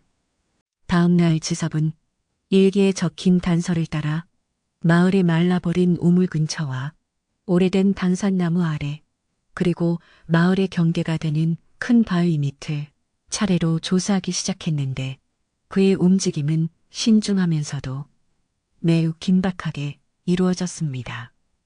마을 사람들은 지섭이 갑자기 마을 곳곳을 파헤치고 다니는 것을 보고 또다시 조덕팔의 꼴에 빠진 것이 아니냐며 의심의 눈초리를 보냈지만 지섭은 아랑곳하지 않고 오직 진실을 밝히겠다는 일념 하나로 묵묵히 땅을 파 내려갔습니다.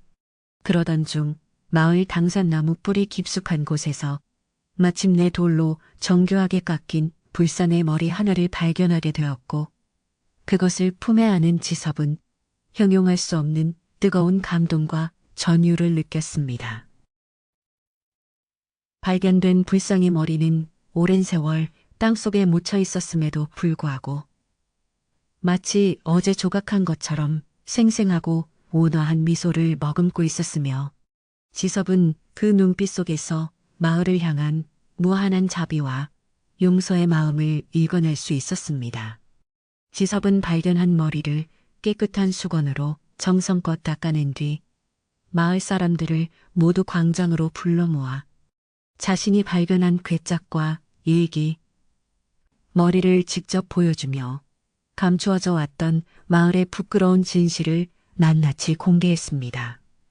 사람들은 처음에는 믿기지 않는다는 듯 웅성거렸으나 일기에 기록된 가문들의 이름과 불상의 머리를 확인하자 하나둘씩 고개를 숙이며 자신들의 조상이 저지른 과오에 대해 깊은 탄식을 내뱉었습니다. 지섭의 목소리는 광장에 모인 모든 이들의 가슴을 울릴 만큼 단호하고도 따뜻했으며 그는 이제 더 이상 조상들의 죄를 숨기거나 외면해서는 안 되며 지금이라도 진심으로 뉘우치고 불상을 온전하게 되돌려 놓아야 한다고 호소했습니다.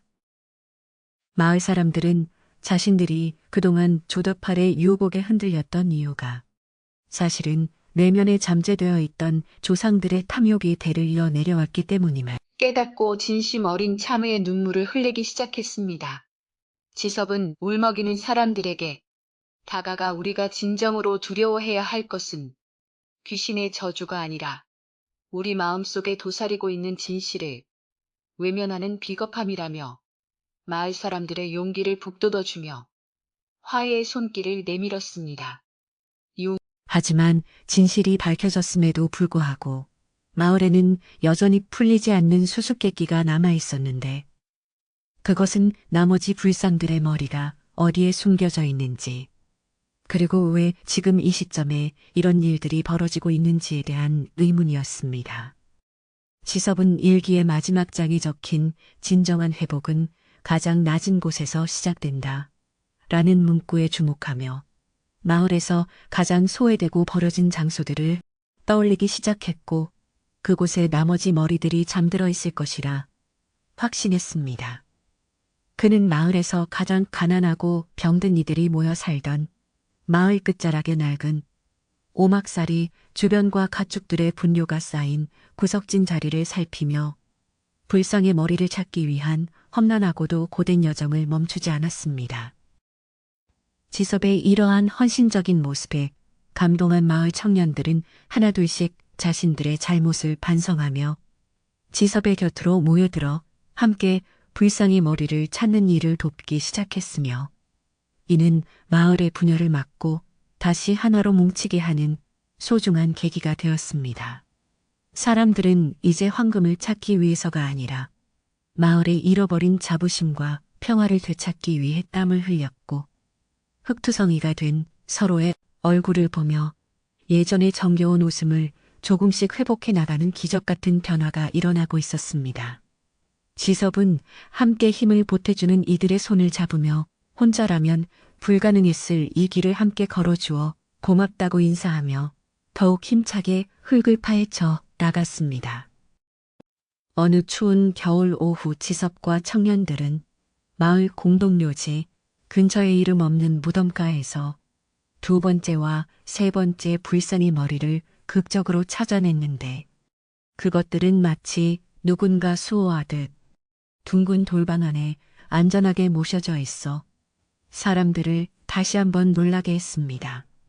발견된 불상들의 표정은 각각 기쁨과 노여움 그리고 슬픔을 상징하는 듯 미묘하게 달랐으며 지섭은 사람들의 모든 감정을 대신 짊어지고 긴 세월 동안 어둠 속에서 견뎌왔음을 깨닫고 가슴 깊은 곳에서 울컥하는 뜨거운 연민을 느꼈습니다.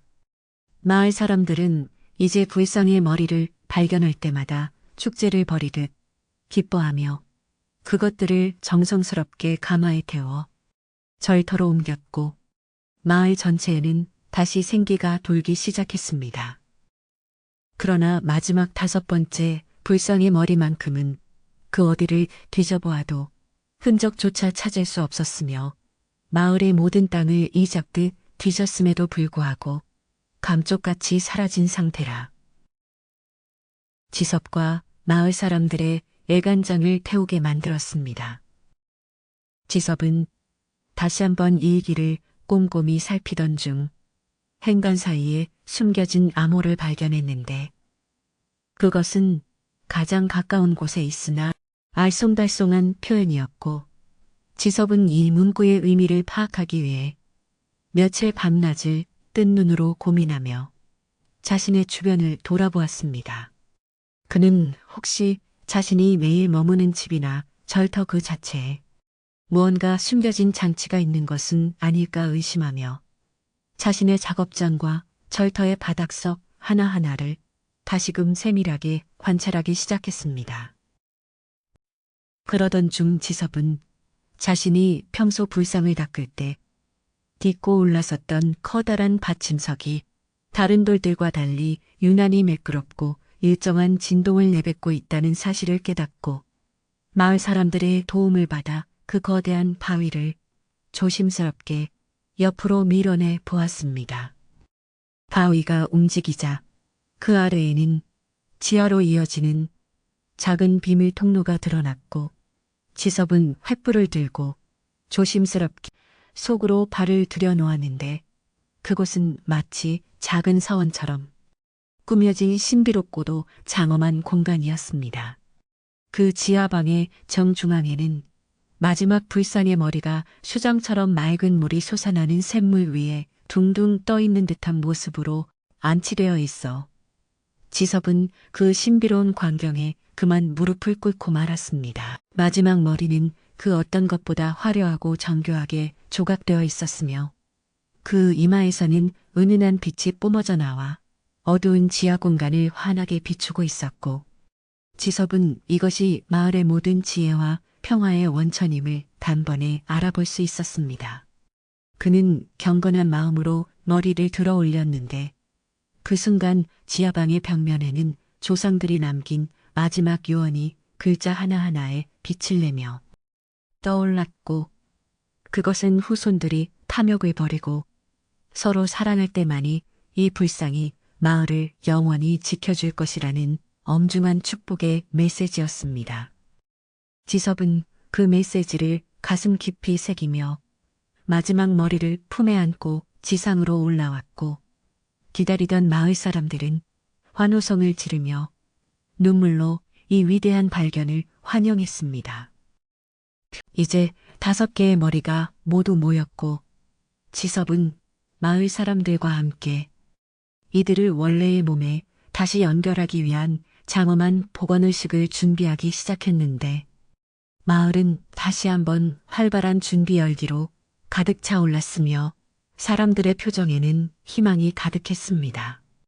지섭은 석공으로서의 모든 명예와 기술을 걸고 불상의 목에 난 상처를 완벽하게 치유하고 머리를 한치의 오차도 없이 맞추기 위해 자신의 작업 도구들을 정성껏 손질하며 마음을 가다듬었습니다.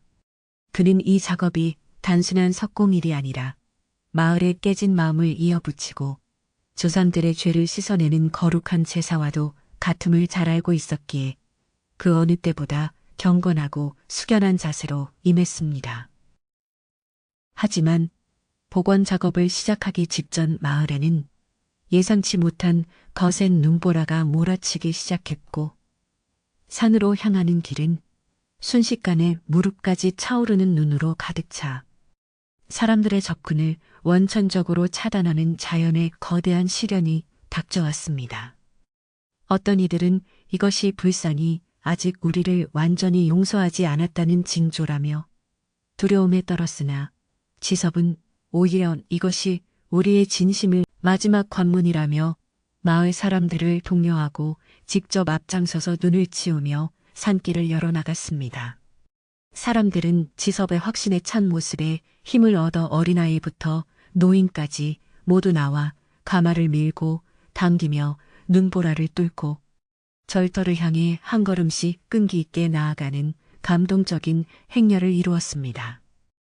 눈보라 속에서도 마을 사람들의 뜨거운 열기는 식을 줄 몰랐고 드디어 절터에 도착했을 때 기적처럼 눈이 그치고 구름 사이로 환한 햇살이 내리쬐며 5구의 불상을 눈부시게 비추기 시작하자 모든 이들은 탄성을 지르며 자리에 엎드려 경배를 올렸습니다.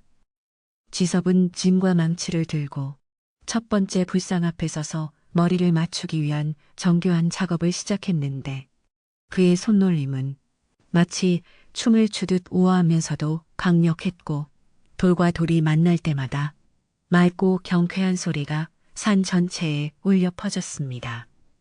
사람들은 숨을 죽이고 지섭의 작업을 지켜보았고 마침내 첫 번째 머리가 몸체와 완벽하게 합쳐지자 불상의 전신에서 따스한 온기가 뿜어져 나오며 주변의 눈을 순식간에 녹여버리는 신비로운 현상이 일어났습니다. 지섭의 이마에는 고된 노동의 땀방울이 맺혔지만 그의 눈은 그 어느 때보다 밝게 빛났으며 그는 나머지 불상들의 머리도 하나씩 정성껏 복원해 나갔고 매번 머리가 연결될 때마다 마을 사람들의 가슴 속에서는 무거운 짐이 하나씩 내려가는 듯한 해방감을 느꼈습니다. 네 번째 불상까지 복원을 마쳤을 때 마을 전체에는 향기로운 꽃내음이 진동하기 시작했고 죽어있던 나무들에서 새순이 돋아나는 등 한겨울임에도 불구하고 봄과 같은 생명력이 용솟음치는 기적 같은 광경이 펼쳐졌습니다. 이제 마지막 5번째, 가장 신비로운 머리만을 남겨둔 상황에서 지섭은 잠시 숨을 고르며 마을 사람들을 바라보았고 그들의 눈에는 이제 탐욕이 아닌 진정한 사랑과 화합의 빛이 가득함을 확인하고 안도의 미소를 지었습니다. 마지막 머리를 들어 올리라는 찰나 어디선가 행방불명되었던 조덕팔이 나타나 울부짖으며 자신의 잘못을 빌고 불상 앞에 무릎을 꿇었는데 그의 모습은 예전의 화려함은 온데간데 없이 초라하고 초췌하기 그지없어 보는 이들의 동정심을 자아냈습니다. 그는 자신이 저지른 악행으로 인해 밤마다 환청과 환각에 시달려 죽을 것 같은 고통을 겪었다고 고백하며 이제라도 불상의 복원을 돕고 마을의 일원으로 남게 해달라고 간절히 애걸복걸했습니다. 마을 사람들은 분노했지만 지섭은 불상의 온화한 미소를 보며 진정한 복원은 원수까지도 품어안는 용서에서 완성된다고 설득하여 조독팔에게 마지막 머리를 바쳐드는 영광스러운 기회를 주어 그의 죄를 씻을 수 있게 배려해 주었습니다. 조덕팔은 눈물을 흘리며 지섭과 함께 마지막 머리를 소중히 받들어 올렸고 지섭의 정교한 손길 끝에 마침내 5번째 머리가 제자리를 찾게 되자 하늘에서는 은은한 천상의 음악 소리가 들려오며 황금빛 서광이 온 마을을 포근하게 감싸 안았습니다.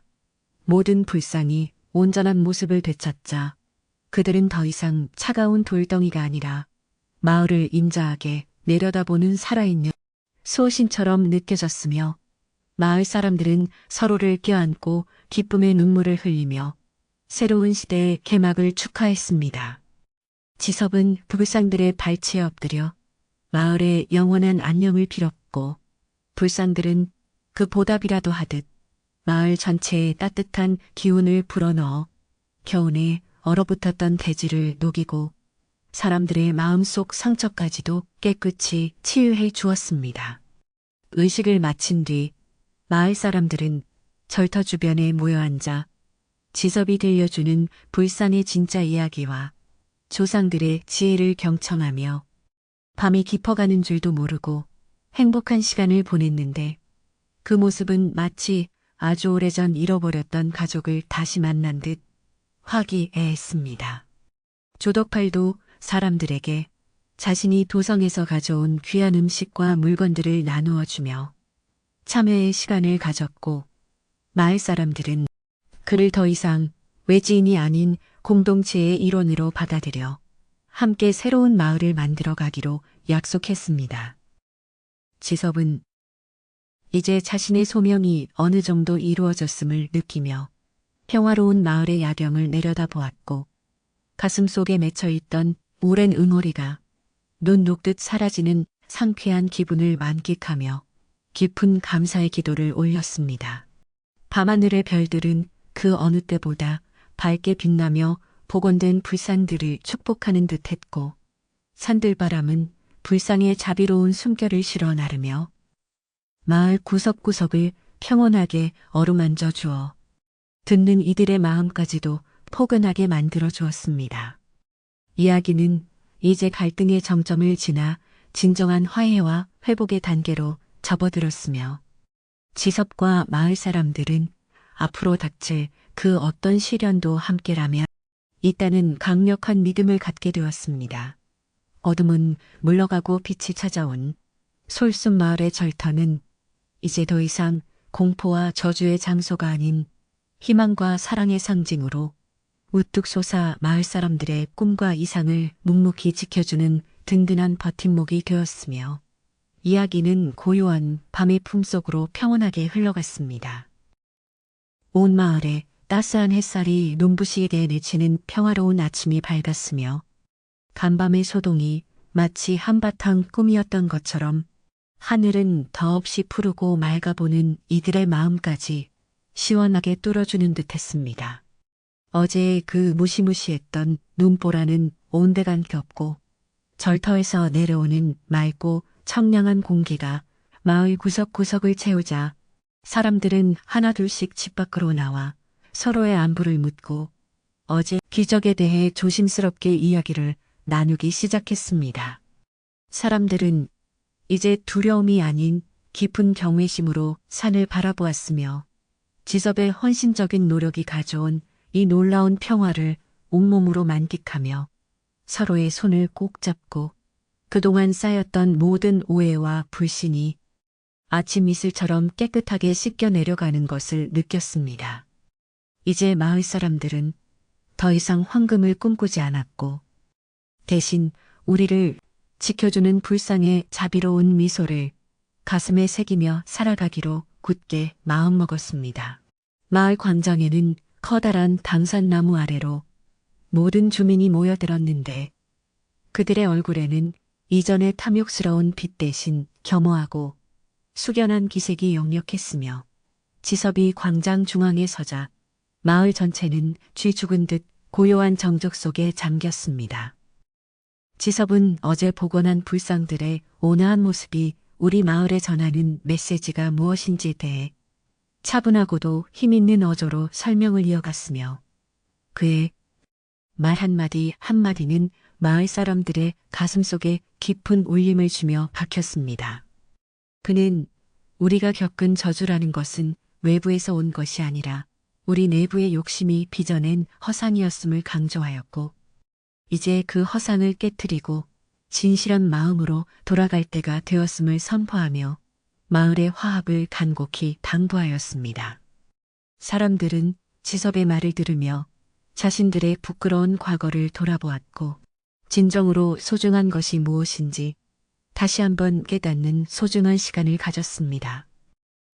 조덕팔은 마을 사람들 앞에서 무릎을 꿇고 자신의 머리를 땅에 박으며 그동안 저지른 모든 기만과 악행에 대해 진심으로 용서를 구했는데, 그의 목소리는 참회의 눈물로 젖어 있어 지켜보는 이들의 마음을 짠하게 만들었습니다. 그는 자신이 가졌던 보물지도가 사실은 가짜였으며 사람들의 욕심을 이용해 사리사욕을 채우려 했던 비겁한 행동을 낱낱이 고백하며 마을에 끼 모든 손해를 보상하겠다고 약속하였습니다. 마을 사람들은 처음에는 그를 거세게 비난하려 했지만 지섭이 보여준 용서의 정신을 떠올리며 분노를 사기고 그가 진심으로 뉘우칠 기회를 주기로 뜻을 모으는 성숙한 모습을 보여주었습니다.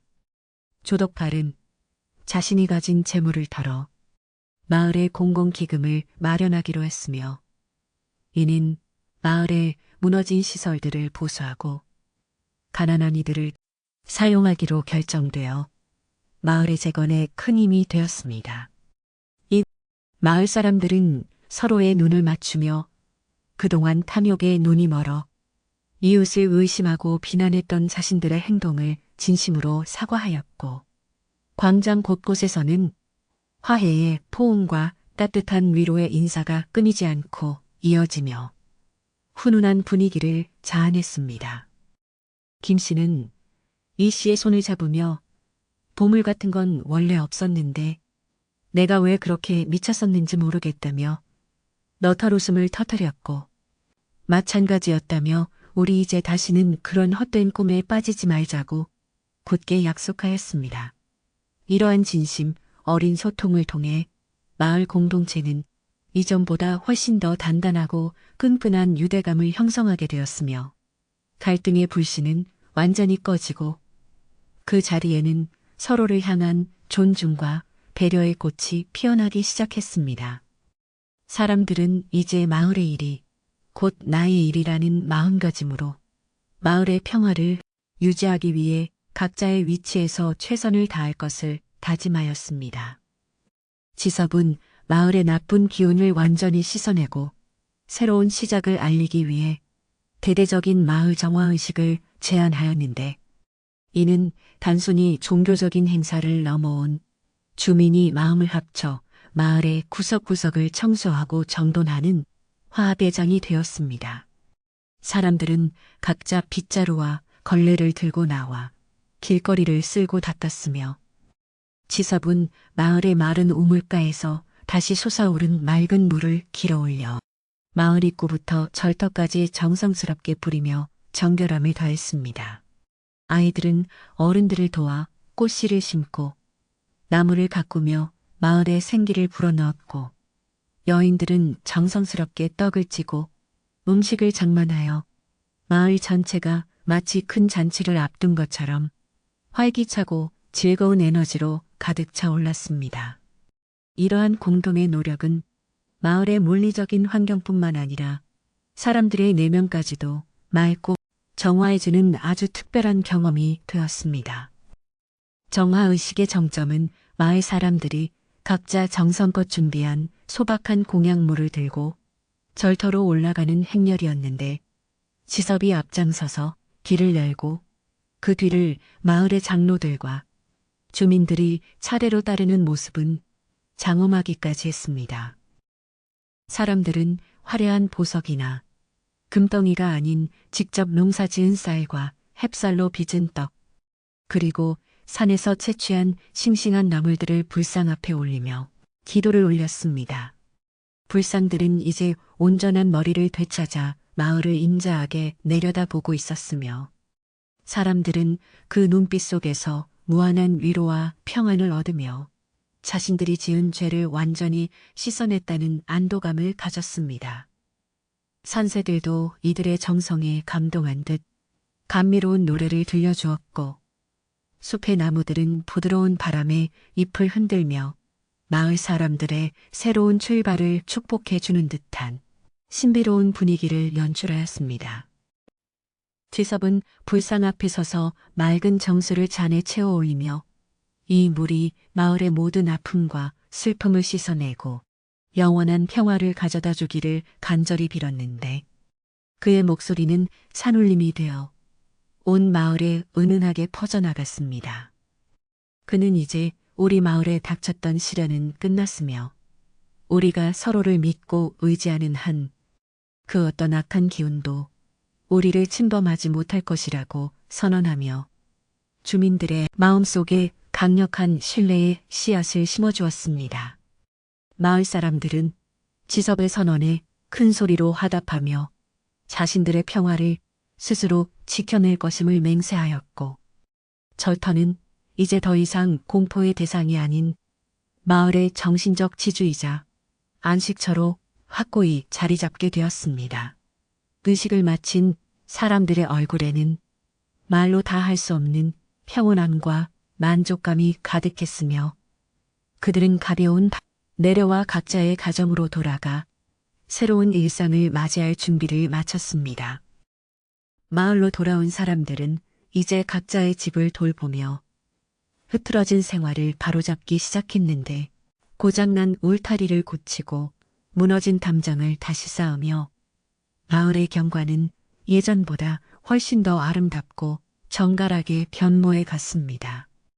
지섭은 석공으로서의 기술을 발휘하여 마을의 공공장소에 사람들이 쉴 수 있는 튼튼한 도르자를 만들고 마을 입구에는 마을의 유래를 조각하여 세우며 자신의 재능을 마을을 위해 끄는 앞에 아낌없이 나누었습니다.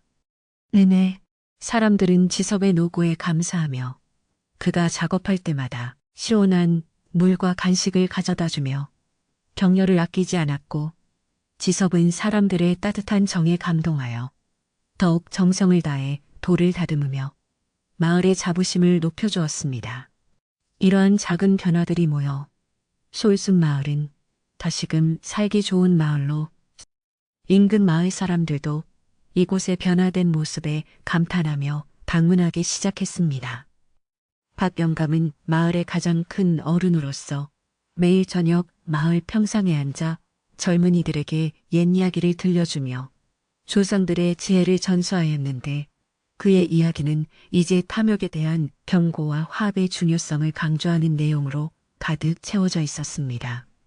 영감님은 돌부처님이 머리를 되찾으신 것은 우리 마을 사람들의 잃어버린 양심을 되찾은 것과 같다며 우리가 이 마음을 잊지 않는다면 어떤 가뭄이나 홍수도 두렵지 않다는 귀중한 가르침을 주었습니다. 젊은이들은 영감님의 말씀을 경청하며 자신들이 나아가야 할 올바른 길을 다시 한번 되새겼고 노인과 청년 사이의 세대 격차는 자연스럽게 사라지며 마을 전체가 하나의 큰 가족처럼 서로를 아끼고 공경하는 풍토가 조성되었습니다. 마을의 밤은 이제 두려운 침묵이 아닌 지혜로운 속삭임과 정겨운 웃음소리가 평온한 시간으로 채워져 갔습니다. 조덕팔은 약속한 대로 자신의 전 재산을 마을을 위해 내놓은 뒤에도 마을에 남아 잠비를 도우며 자신의 죄를 씻기 위해 헌신적인 노력을 기울였는데 그의 진실한 변화를 본 사람들은 서서히 마음의 문을 열고 그를 이웃으로 대우하기 시작했습니다. 그는 마을의 거진 일을 도맡아 하며 특히 혼자 사는 노인들의 집을 수리해주거나 무거운 짐을 옮겨주는 등 예전에 오만했던 모습은 찾아볼 수 없을 정도로 겸손해진 모습을 보여주어 모두를 놀라게 했습니다. 지섭은 그런 조덕팔을 보며 사람은 누구나 실수를 할 수 있지만 그 실수를 어떻게 만회하느냐가 진정한 가치를 결정한다는 사실을 다시 한번 깨달았고 그에게 석공기술의 기초를 가르쳐주며 새로운 삶의 희망을 심어주었습니다. 조덕팔은 지섭의 배려에 눈물을 흘리며 이제는 남을 속이는 장사꾼이 아니라 정직하게 땀 흘려 일하는 기술자로 거듭날 것을 굳게 다짐하며 매일매일 성실하게 생활했습니다. 마을의 농사는 다시금 활기를 되찾아 논밭에는 파릇파릇한 새싹들이 돋아나고 가축들은 건강하게 자라며 마을의 창고에는 풍요로운 수확의 기망이 가득 차 오르기 시작했는데 이는 마을 사람들 모두가 마음을 하나로 모아 노력한 결실이었습니다. 사람들은 이제 서로의 일손을 돕는 품앗이를 다시 시작하여 힘든 일도 즐겁게 해내었고 들판에서는 농부들의 흥겨운 노랫소리가 퍼지며 대지의 생동감을 불어넣어 주었습니다. 가뭄으로 말랐던 논에 맑은 물이 풍족하게 되어지자 벼들은 바람에 춤을 추듯 흔들리며 풍년을 예고했고 마을 사람들은 자연이 주는 축복에 감사하며 하루하루를 정직하고 성실하게 살아가며 진정한 노동의 가치를 피부로 느끼게 되었습니다. 이러한 경제적 안정이 회복되자 마을 사람들의 마음도 한결 여유로워졌고 서로에게 베푸는 정은 더욱 깊어져 솔숲마을은 인근에서 가장 평화롭고 부유한 마을로 다시금 이름을 떨쳤습니다. 지섭은 불상의 복원이 완료된 후에도 매일 새벽 절터를 찾는 일을 거르지 않았지만 이제 그의 발걸음은 예전처럼 무겁거나 슬프지 않았고 오히려 가벼운 콧노래를 부를 정도로 즐겁고 활기차게 변해 있었습니다. 그는 온전해진 불상들의 미소를 보며 자신이 평생 지켜온 신념이 옳았음을 확신하였고 그 미소가 마을 전체를 비추는 등불이 되어주고 있음을 느끼며 매일 감사와 기쁨의 눈물을 흘리곤 했습니다. 지섭은 불상들 주변에 예쁜 야생화들을 더 많이 심어 아름다운 정원을 조성하였으며 이제 절터는 마을 사람들이 언제든 찾아와 마음을 다스리고 평안을 얻을 수 있는 소중한 휴식처이자 명소로 자리를 잡았습니다. 그는 자신이 닦아놓은 돌 하나하나에 마을의 안녕과 주민들의 행복이 깃들어 있다는 믿음으로 정성을 다해 관리하며 불상들과의 신비로운 교감을 계속 이어나갔습니다. 여름에 뜨거운 태양이 내리쬐던 어느 날 마을 사람들은 지섭의 제안으로 절터 근처에 시원한 정자를 하나 세우기로 하였는데 이는 마을 사람들이 함께 모여 담소를 나누고 공동체의 화합을 다지는 소중한 공간이 되었습니다. 정자를 짓는 과정에서도 마을 사람들은 저마다의 재능을 기꺼이 보탰으며 목수는 튼튼한 기둥을 세우고 지섭은 아름다운 돌기단을 만들었으며 안악내들은 일꾼들을 위해 정성 어린 새참을 준비하며 온 마을이 다시 한번 힘을 합쳤습니다. 완성된 정자에 앉아 시원한 산바람을 맞으며 마을 전경을 내려다보는 사람들의 얼굴에는 말로 표현할 수 없는 자부심과 행복이 가득했으며 그들은 이곳에서 마을의 미래를 논하고 아이들의 성장을 지켜보며 진정한 삶의 가치를 공유했습니다. 정자의 이름은 마을의 평화 바라는 마음을 담아 평안정이라 지어졌으며 이는 솔숲 마을의 새로운 상징이 되어 오래도록 사랑받게 되었습니다. 마을에는 더 이상 기이한 소문이나 흉흉한 징조가 나타나지 않았으며 밤마다 들리던 정체 모를 울음소리도 자취를 감추고 대신 풀벌레들의 평화로운 노랫소리와 밤공기의 상쾌함만이 마을을 감싸 안게 되었습니다. 사람들은 밤늦게까지 문을 열어두고 자도 좋을 만큼 서로를 신뢰하게 되었고 길에서 만나는 누구와도 반갑게 인사를 나누며 따뜻한 정을 나누는 진정한 공동체 생활을 영위하게 되었습니다. 마을의 아이들은 밤하늘의 별을 보며 지섭 아저씨가 들려주는 불상 전설을 듣고 자라며 정직함과 용서 그리고 자연을 사랑하는 마음을 배우며 올바른 서민으로 성장해 나갔습니다. 이처럼 보이지 않는 곳에서 시작된 변화는 마을의 근간을 바꾸어 놓았고 솔숲 마을은 이제 그 어떤 외부의 유혹이나 시련에도 흔들리지 않는 단단한 마음의 성벽을 쌓아 올리게 된 것입니다. 지섭은 가끔 혼자 절터에 앉아 복원된 불상들을 바라보며 만약 조덕팔이 오지 않았더라면, 그리고 마을에 그런 시련이 닥치지 않았더라면 지금의 이런 진정한 평화를 얻을 수 있었을까 하는 기쁜 생각에 잠기기도 했습니다. 그는 시련이 때로는 우리를 더욱 강하게 만들고 소중한 것을 다시 보게 해주는 거울이 될 수 있음을 깨달았고, 그 모든 과정이 사실은 안배였을지도 모른다는 신비로운 예감에 고개를 숙였습니다. 지섭의 마음은 이제 바다처럼 넓고 깊어져 마을의 작은 갈등 정도는 미소로 넘길 수 있는 여유가 생겼으며, 그는 자신의 기술이 단순히 돌을 깎는 것이 아니라 사람들의 마음을 다듬는 일임을 깊이 자각하며 더욱 정진하였습니다. 그의 투박한 손에는 여전히 굳은 살이 박여 있었지만 그 손이 닿는 곳마다 생명과 사랑의 기운이 싹 트는 기적은 계속되었으며, 지섭은 자신의 삶에 깊은 만족감을 느끼며 하루하루를 보냈습니다. 어느덧 수확의 계절인 가을이 다시 돌아왔고, 솔숲 마을의 논밭은 작년보다 훨씬 더 풍성한 황금 물결로 일렁이며 풍요로운 결실을 마을 사람들에게 아낌없이 내어주어 마을 전체에는 기쁨과 환희가 넘쳐났습니다. 마을 사람들은 이번 수확이 단순히 자연의 혜택이 아니라 자신들이 되찾은 양심과 화합에 대한 보상이라 믿으며 그 어느 때보다 경건하고 감사한 마음으로 곡식을 거두어 드렸습니다.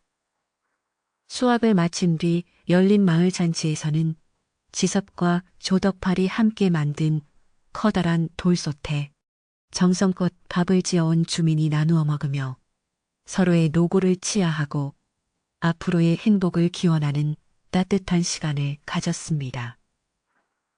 잔치 마당에는 흥겨운 풍물 소리가 울려 퍼지고 사람들은 손에 손을 잡고 춤을 추며 갈등의 기억을 완전 불렀으며 솔숲 마을의 결속력은 절정에 달했습니다. 마을 사람들은 이제 절터의 불상을 단순히 종교적인 대상이 아니라 마을의 역사를 증언하고 자신들을 지켜주는 살아있는 가족처럼 대하게 되었으며, 매달 초하루면 정성껏 주변을 돌보고 가꾸는 일을 정례화하였습니다. 이러한 활동을 통해 마을 사람들은 지속적으로 자신들의 마음을 돌아보고 탐욕이 고개를 들지 않도록 스스로를 경계하는 좋은 습관을 갖게 되었으며, 이는 마을의 도덕적 수준을 한 차원 높이는 계기가 되었습니다. 계섭은 마을 사람들의 이러한 자발적인 참여를 보며 이제 자신이 없더라도 마을 사람들이 스스로 이 성스러운 장소를 잘 지켜나갈 수 있을 것이라는 확신을 갖게 되어 마음의 큰 짐을 내려놓을 수 있었습니다. 절터로 향하는 길은 이제 누구나 걷기 좋은 깨끗하고 아름다운 산책로가 되어 마을의 자랑거리가 되었으며, 방문객들에게도 깊은 감동과 교훈을 주는 소중한 장소로 널리 알려지게 되었습니다. 마을의 분위기가 안정되자 지섭은 그동안 미뤄두었던 마을 청년들을 위한 석공 교육을 본격적으로 시작하였고, 조덕팔도 그의 첫 번째 제자가 되어 정성을 다해 돌을 다루는 법을 배우며 자신의 내면을 수양하는 데 전념하였습니다. 지섭은 제자들에게 기술보다 먼저 마음가짐을 강조하며 돌 하나를 깎을 때마다 세상의 평화를 바라는 간절한 마음을 담으라고 가르쳤고, 청년들은 스승의 뜻을 받들어 진지한 자세로 작업에 임했습니다. 이들의 망치 소리는 마을의 새로운 활기를 불어넣는 희망의 박동 소리가 되었고, 지섭의 가르침 아래 성장한 청년들은 훗날 마을의 든든한 버팀목이 되어 지섭의 정신을 대대로 이어가게 될 것입니다. 지섭은 자신의 지식이 다음 세대에게 전달되는 과정을 지켜보며 창조의 기쁨과 교육의 보람을 동시에 느끼며 자신의 삶이 더욱 풍요로워지고 있음을 느꼈습니다. 잔치가 끝난 늦은 밤 지섭은 마을 사람들과 함께 횃불을 들고 절터로 올라가 밤하늘을 수놓는 수많은 별 아래에서 조용한 묵념의 시간을 가졌는데 이는 마을의 안녕을 지켜준 신령한 기운에 대한 마지막 감사의 표현이었습니다. 횃불의 불빛은 복원된 불상들의 얼굴을 은은하게 비추었고 불상들은 마치 마을 사람들의 정성에 화답하듯 더욱 밝고 환한 미소로 그들을 주는 듯한 장엄한 광경을 연출했습니다. 사람들은 이 순간의 감동을 가슴 깊이 새기며 자신들이 하나가 되었을 때 발휘되는 거대한 힘과 그 힘이 가져온 평화의 소중함을 다시 한번 뼈저리게 깨달았습니다. 어둠 속에서도 마을 사람들의 눈동자는 횃불보다 더 밝게 빛났으며 그 빛은 솔순 마을의 앞날을 환하게 밝혀주는 희망의 등불이 되어 오래도록 꺼지지 않고 타올랐습니다. 이제 마을에는 조덕팔이 가져왔던 갈등과 탐욕의 흔적은 완전히 사라지고 그 자리에 이해와 용서 그리고 진정한 사랑의 향기만이 가득하게 되었으며 솔순 마을은 인근에서 가장 평온하고 정의로운 공동체의 표본으로 칭송받게 되었습니다. 사람들은 이제 물질적인 풍요보다 마음의 평화를 더 중요하게 여기며 소박한 삶 속에서 진정한 행복을 찾는 법을 터득하게 되었고 마을 사람들의 표정과 말투 그리고 행동 하나하나에 고스란히 묻어나왔습니다. 지섭은 마을 사람들이 보여준 이러한 변화에 깊은 경의를 표하며 자신 또한 마을의 일원으로서 더욱 겸손하고 성실하게 살아갈 것을 다짐하였고 그의 마음은 대지처럼 굳건하고 하늘처럼 맑은 상태를 유지하게 되었습니다. 마을의 평화는 이제 견고한 반석 위에 세워져 그 어떤 풍파에도 않는 영원한 안식처가 되었으며 이야기는 따스한 감동의 여운을 남기며 절정을 지나 평온한 결말을 향해 서서히 흐르고 있었습니다. 마을 입구의 당산나무는 이제 더욱 무성한 잎을 들이우며 마을을 지켜주고 있었고 그 아래에는 마을 사람들이 모여 앉아 서로의 꿈과 희망을 나누는 정겨운 풍경이 매일같이 펼쳐졌으며 아이들의 웃음소리는 끊이지 않고 마을 전체에 울려 퍼졌습니다. 지섭은 마을 사람들의 존경을 받는 스승이자 친구로서 그들의 삶 속에 깊이 녹아들어 있었고 그가 만든 돌 조각들은 마을 곳곳에서 사람들에게 위안과 용기를 주는 소중한 동반자가 되어 주었습니다. 솔순 마을의 기적 같은 이야기는 립소문을 타고 멀리 도성까지 전해져 많은 이들이 진정한 행복의 의미를 찾기 위해 이곳을 방문하게 되었으며 마을 사람들은 속을 녹이 그들에게 자신들이 겪은 시련과 극복의 과정을 담담하게 들려주며 선한 영향력을 널리 퍼뜨렸습니다. 이제 마을은 더 이상 외딴 산골에 작은 마을이 아니라 사람들의 마음을 치유하고 변화시키는 성스러운 공간으로 거듭나게 된 것입니다. 지섭은 자신의 집 마당에 앉아 저 멀리 보이는 절터를 바라보며 지난 시간 동안 겪었던 모든 일들이 마치 잘 짜인 한 편의 드라마 같다는 생각을 하였고 그 드라마의 주인공은 자신이 아니라 마을 사람들 모두였음을 새삼 느꼈습니다. 그는 앞으로도 마을에 크고 작은 일들이 생기겠지만 지금처럼 서로를 믿고 사랑한다면 그 어떤 어려움도 능히 극복해낼 수 있을 것이라는 확신을 하며 조용히 눈을 감고 명상에 잠겼습니다. 시원한 가을바람이 그의 뺨을 스치며 지나갔고 숲속에서 들려오는 자연의 소리들은 그에게 세상에서 가장 아름다운 자장가가 되어 지친 몸과 마음을 포근하게 감싸 안아주었습니다. 지섭의 삶은 이제 투쟁이 아닌 조화의 과정이었으며 그는 자연과 인간 그리고 신성한 존재가 하나로 어우러지는 그 경이로운 순간을 매일 체험하며 최고의 평온을 누리고 있었습니다. 이로써 마을의 모든 갈등은 해소되었고 잘못을 저질렀던 이들은 진심으로 뉘우쳐 새로운 삶을 살게 되었으며 마을은 예전보다 훨씬 더 강하고 아름다운 공동체로 다시 태어났으니 참으로 다행스럽고 기쁜 일이 아닐 수 없습니다. 지섭의 헌신과 마을 사람들의 용기가 만들어낸 이 기적 같은 이야기는 솔수마을의 역사에 길이 남을 소중한 기록이 되었으며 후손들에게 대대로 전해져 그들의 삶을 비추는 귀감이 될 것입니다. 이제 마을은 깊은 밤의 정적 속에서 평온한 안식을 취할 준비를 마쳤으며 복원된 불상들은 달빛 아래에서 마을을 인자하게 수호하며 모든 이들의 꿈속에 평화와 축복의 씨앗을 뿌려주고 있었습니다. 이야기는 이제 마지막 한 장만을 남겨두고 있으며 듣는 이들의 마음속에도 마을의 따뜻한 온기가 전해져 깊고 인도해 주기를 간절히 바라는 마음으로 이 부분을 마무리합니다. 아주 오랜 옛날 바람이 맑게 불던 날에 솔순마을은 그 어느 때보다 찬란한 봄의 기운을 맞이하며 온 세상이 연두빛으로 물들어가는 신비로운 광경을 자아내고 있었습니다.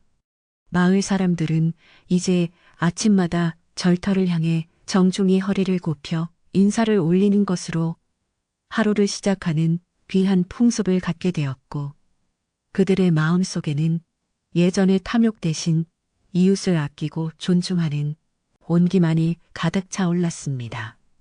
지섭은 자신의 집 앞마당에 앉아 흐드러지게 피어난 진달래 꽃들을 바라보며 지난 겨울의 매서운 시련이 마을을 얼마나 단단하고 아름답게 만들어 주었는지 새삼 느끼며 가슴 깊은 곳에서 우러나오는 감사의 기도를 올렸답니다. 마을의 공동우물에서는 다시금 맑고 시원한 물이 콸콸 쏟아져 나와 마을 사람들의 목마름을 달래주었고 우물가에 모인 아낙네들의 웃음소리는 담장을 넘어 산기슭까지 경쾌하게 울려 퍼졌습니다. 사람들은 이제 물 한 바가지를 떠서 마실 때에도 자연이 주는 자비로움에 감사하는 마음을 잊지 않았으며 서로의 바구니에 갓 캔 산나물을 나누어 담아주며 넉넉한 인심을 발휘하는 참된 공동체의 모습을 되찾게 되었습니다. 절터의 불상들은 이제 온전한 머리를 되찾아 마을의 모든 일상을 인자한 미소로 굽어 살피고 있었으며 그들의 평온한 눈빛은 마을 사람들에게 보이지 않는 든든한 방패가 되어 모든 애곤을 멀리 쫓아버리는 신령한 기운을 내뿜고 있었습니다. 지섭은 마을에서 가장 존경받는 어른으로 대접받게 되었지만 그는 예전과 다름없이 겸손한 자세로 매일 새벽이면 비를 들고 산길을 올라 절터 주변을 정성스럽게 쓸고 닦으며 자신의 소임을 다하였습니다.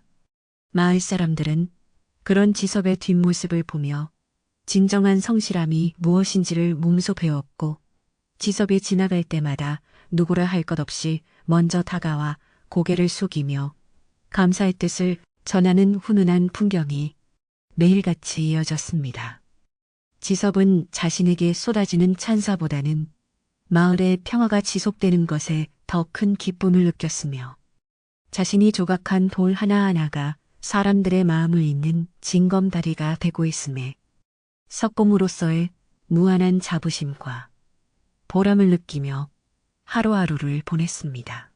어느덧 마을의 잔치날이 다가왔고 사람들은 겨우내 보관해 두었던 귀한 곡식과 나물들을 아낌없이 꺼내어 마을 광장에 커다란 멍석을 깔고 온 주민이 함께 즐길 수 있는 성대한 만찬을 준비하기 시작했습니다. 이번 잔치는 단순히 먹고 즐기는 자리가 아니라 마을을 지켜준 불상들에 대한 감사를 표하고 지섭의 공로를 기리는 매우 뜻깊은 의미를 담고 있었기에 사람들은 정성 어린 손길로 음식을 장만하였습니다.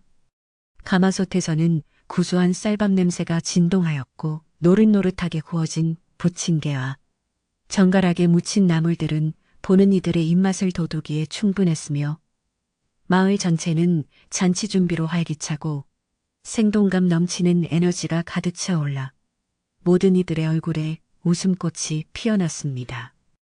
조덕팔도 이제는 마을의 어엿한 일원이 되어 사람들과 어울리며 잔치 준비에 누구보다 앞장서서 힘든 일을 도맡아 하는 등 예전의 탐욕스러운 모습은 눈을 씻고 찾아볼 수 없을 만큼 정직한 일꾼으로 거듭났습니다.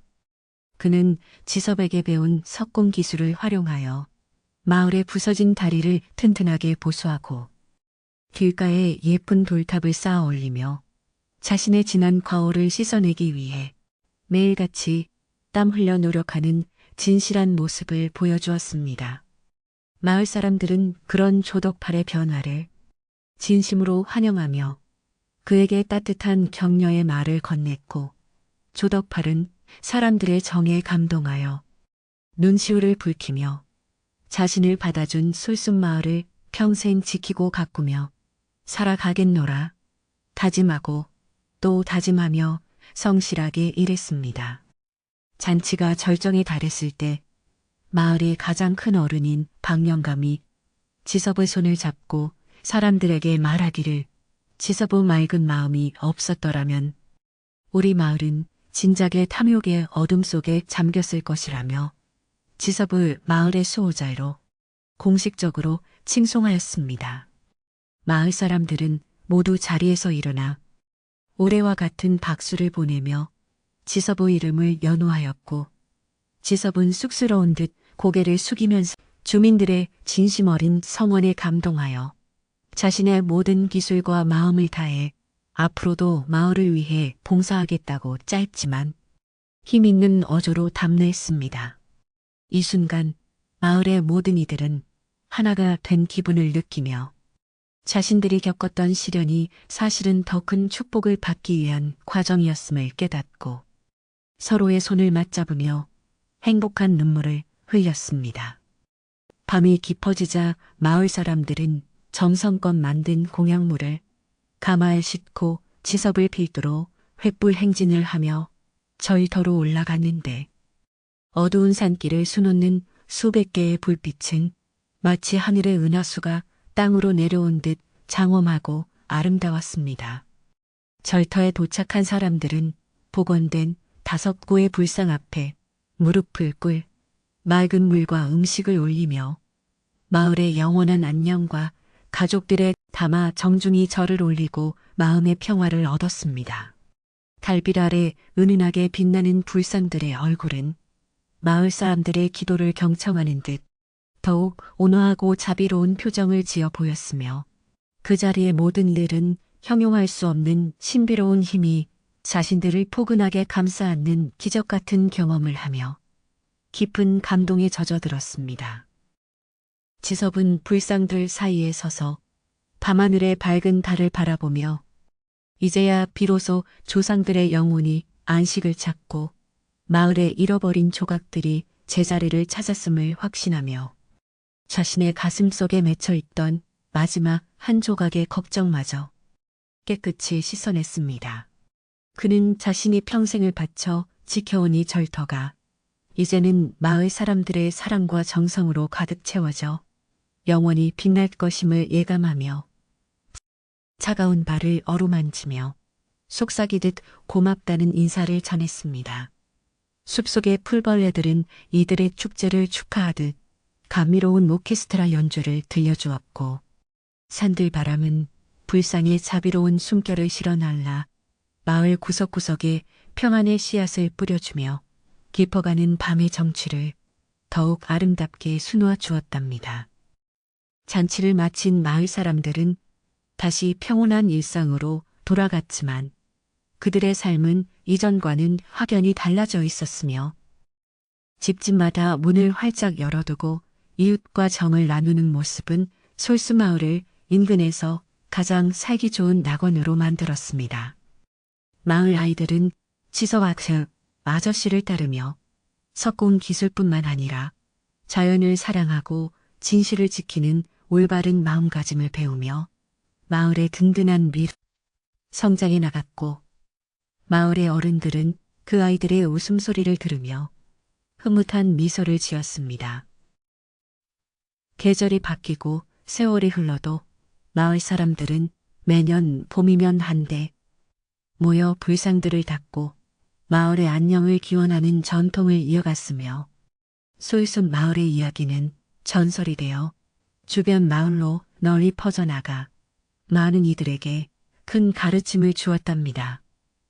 지섭은 나이가 들어 머리가 하얗게 새었음에도 불구하고 여전히 꼿꼿한 모습으로 돌을 다듬었으며 그가 만든 조각들은 세월이 흐를수록 더욱 깊은 맛을 내어 마을의 보물로 소중히 간직되었고 그의 이름은 마을의 역사 속에 영원히 기록되었습니다.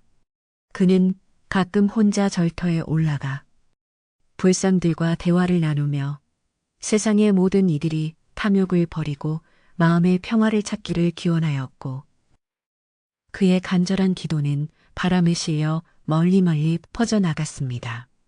지섭은 자신이 겪었던 모든 일들이 결국은 하나의 큰 인연의 끈으로 연결되어 있었음을 깨닫고 자신의 삶에 대해 깊은 만족감을 느끼며 자연의 품으로 돌아갈 준비를 차분히 해나가는 지혜로운 노인의 모습을 보여주며 마을 사람들의 영원한 귀감이 되었습니다. 이제 이야기는 끝을 맺으려 합니다. 보름달이 환하게 뜬 밤, 지섭은 절터의 바위 위에 앉아 평온하게 잠든 마을을 내려다보며 자신에게 주어진 소명을 완수했음을 느끼고 조용히 눈을 감으며 대제의 숨결을 느꼈습니다. 그의 곁을 지키는 5구의 불상들은 여전히 자비로운 미소를 지으며 마을을 수호하고 있었고 솔숲 마을의 평화는 바위처럼 단단하고 깊은 밤의 정적처럼 고요하게 오래도록 지속되었습니다. 여러분도 이제 마을 사람들의 따뜻한 마음과 지섭의 맑은 기운을 받아 오늘 밤은 근심 걱정 모두 잊고 편안하고 깊은 잠에 빠져드시길 바라며 저는 이만 이야기를 줄이고 물러가겠습니다. 부디 불상의 자비로운 미소가 여러분의 꿈속에서도 환하게 빛나기를 간절히 빌며 평온한 밤 되시길 바랍니다. 오늘 밤 여러분의 머리맡에는 솔숲 마을의 맑은 공기와 향긋한 소나무 향기가 가득할 것이며 여러분이 꾸는 모든 꿈은 지섭이 정성껏 다듬은 옥돌처럼 매끄럽고 아름다운 빛으로 가득 채워져 아침까지 여러분을 지켜줄 것입니다. 세상의 모진 풍파는 잠시 잊으시고 이 이야기의 주인공이 느꼈던 진정한 평화와 화합의 온기를 가슴 깊이 품은 채 포근한 이불 속에서 몸을 맡기고 깊은 휴식을 취하시기 바랍니다. 이제 마을의 등불이 하나둘 꺼지고 어둠이 포근하게 대지를 덮었으니 여러분의 마음도 이제 고요한 안식의 시간으로 들어가 모든 피로를 씻어내고 새로운 내일의 태양을 맞이할 준비를 하시길 진심으로 기원하며 이야기를 마무리 짓습니다. 지섭이 마지막으로 남긴 말은 우리가 진정으로 지켜야 할 것은 눈에 보이는 보물이 아니라 보이지 않는 마음의 머리라는 깊은 가르침이었으며 그 가르침은 지금도 솔숲 마을의 바람 소리에 실려 우리에게 전해지고 있습니다. 여러분의 마음속에 있는 그 고귀한 불상의 머리를 잃지 마시고 항상 밝고 온화한 미소로 세상을 대하며 살아가신다면 여러분의 삶 또한 솔숲 마을의 봄날처럼 항상 따뜻하고 풍요로울 것이라 믿어 의심치 않습니다. 깊어가는 여러분의 숨소리가 고요해지고 마음의 평온이 찾아올 때 이 이야기의 신비로운 힘이 여러분의 영혼을 깨끗이 씻어줄 것이며 이제 모든 걱정은 저 멀리 산 너머로 보내버리고 안녕히 주무십시오.